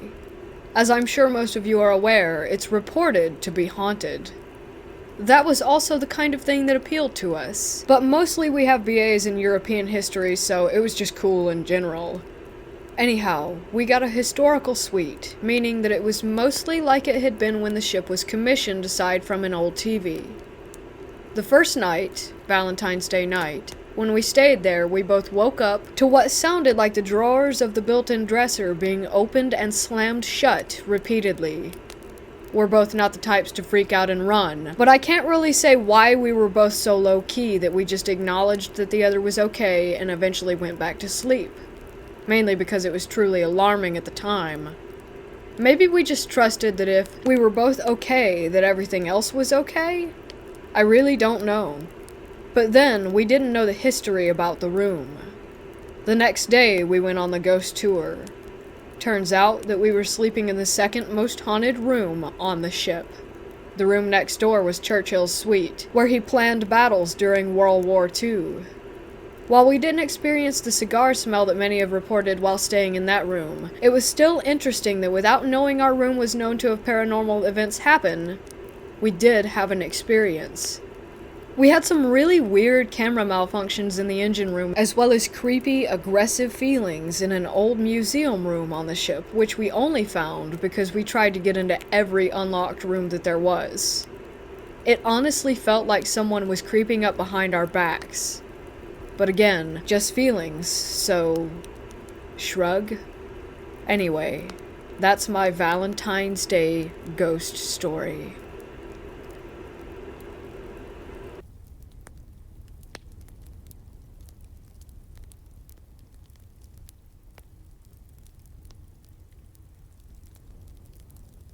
This story takes place in 2017. My then best friend, I'll call her Lex, and I were having a sleepover at my dad's house. I was 16 at the time, her being 17. We often had sleepovers on Fridays where we would eat junk food, watch as much Netflix as possible, and have deep conversations. This night was no different, and so unremarkable that I've forgotten everything that we did. That is, of course, until we were trying to fall asleep in my bed. I remember being completely exhausted, slowly but surely drifting off despite sharing a bed with someone. I was just on the brink of sleep when Lex got my attention. First, she simply asked if I was awake. I grunted in response, signaling for her to continue. It should be said that I was quite literally a minute or two away from unconsciousness, so I didn't pick up on her tone of voice or think much about what she said next. "I'm gonna go use the bathroom downstairs," she told me, getting off the bed. This wasn't normal, her announcing that she would be slipping away to use the restroom, but I was too out of it to be annoyed or curious. Not long after she left, probably no more than 10 seconds, it started happening. Again, I was on the precipice of sleep, so my mind wasn't racing with thoughts or in any state to freak myself out. Nevertheless, I became filled with the feeling of impending danger out of absolutely nowhere. I was becoming very lucid very quickly as dread and anxiety overwhelmed me. I had never felt this kind of acute fear before, nor seemingly out of nowhere. Now wide awake, I opened my eyes and stared at the wall.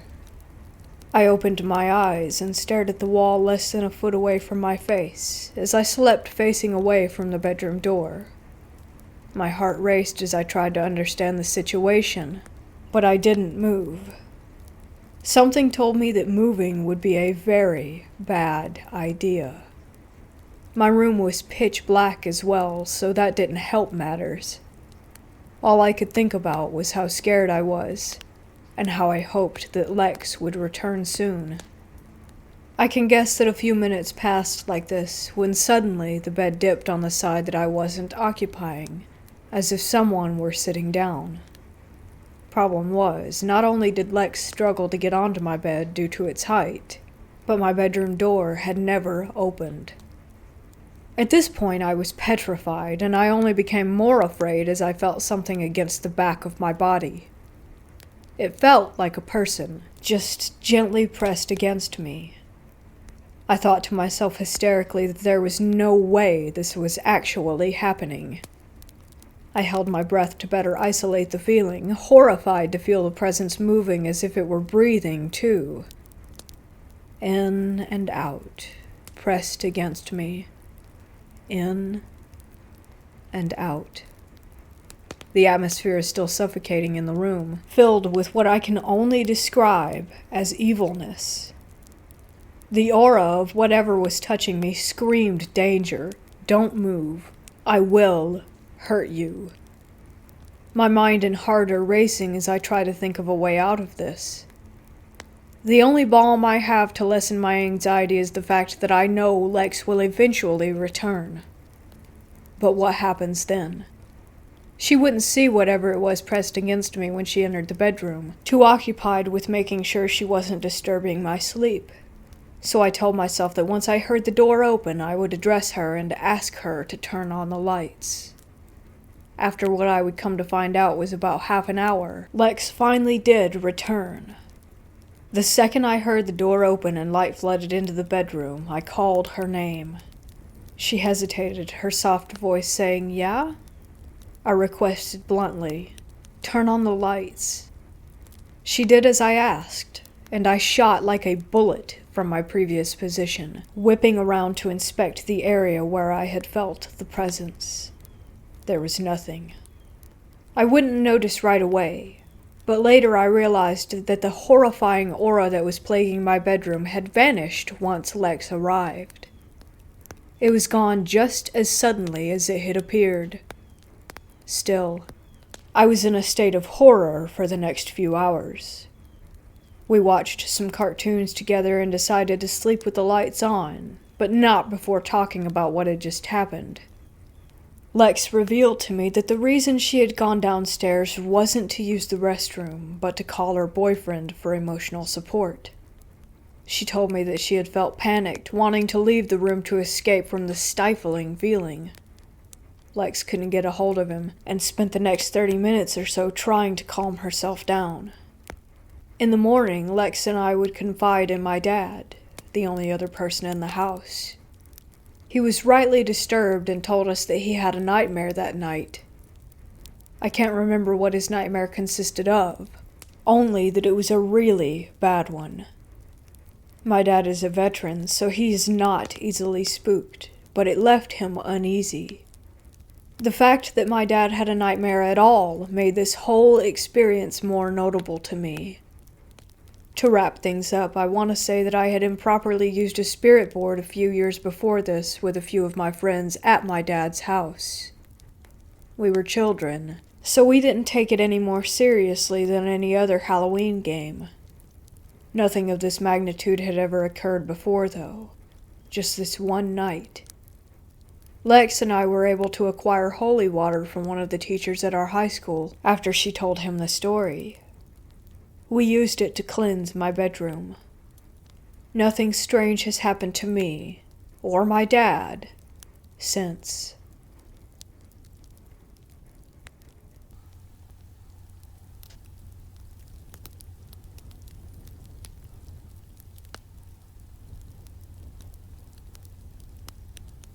I've always felt that someone was watching me, always with me, just watching.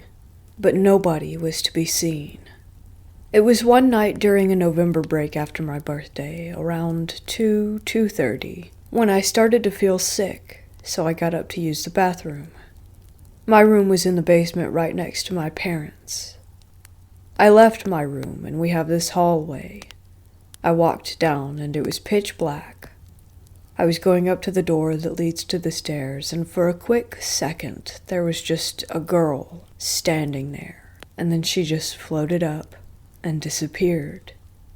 I was so scared, but I really had to use the bathroom, and we only have one that was upstairs, so I continued my journey and used the bathroom. It took me about 20 minutes to get my head together, and then I went back downstairs to bed.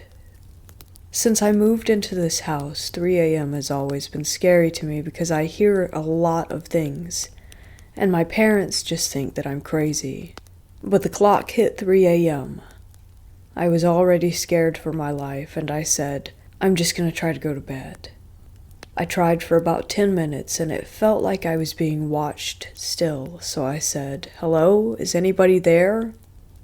No one answered. But a moment later, my painting fell off the wall and hit the shelf that was holding my mirror, to fall and shatter. I've always had a spooky feeling about that mirror, and I was crying in fear.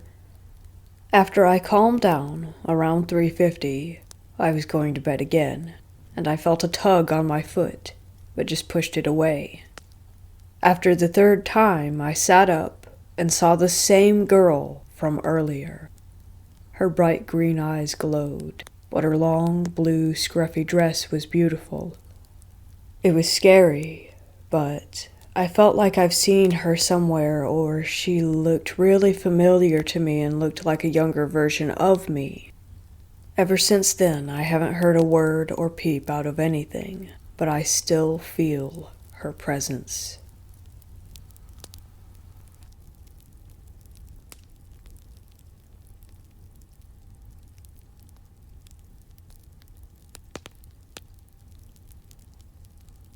Last night, my boyfriend went into the room next to our bedroom to play video games while I watched Parks and Rec on my phone on low volume in bed. After an hour or so, he ran in and asked, "Is everything okay?" I stared blankly at him. "Yeah? Why?" He then said he'd heard someone wailing, loudly, and that it sounded like my voice. It couldn't have been Parks and Rec, because I wasn't watching an episode with any sound in it like that, not to mention that the volume was too low to be heard in the other room. It couldn't have been me because I was just chilling. Additionally, I had not heard any wailing sound at all. He said he'd heard it through his gaming headphones a couple of times, wasn't quite sure what it was, took them off, heard it a third time clearly, and then came to check on me. This is strange because a few nights before, I was feeling incredibly ill with severe chills to the point where I couldn't leave the blankets to get more blankets. I was calling for help, and he heard nothing through his headphones.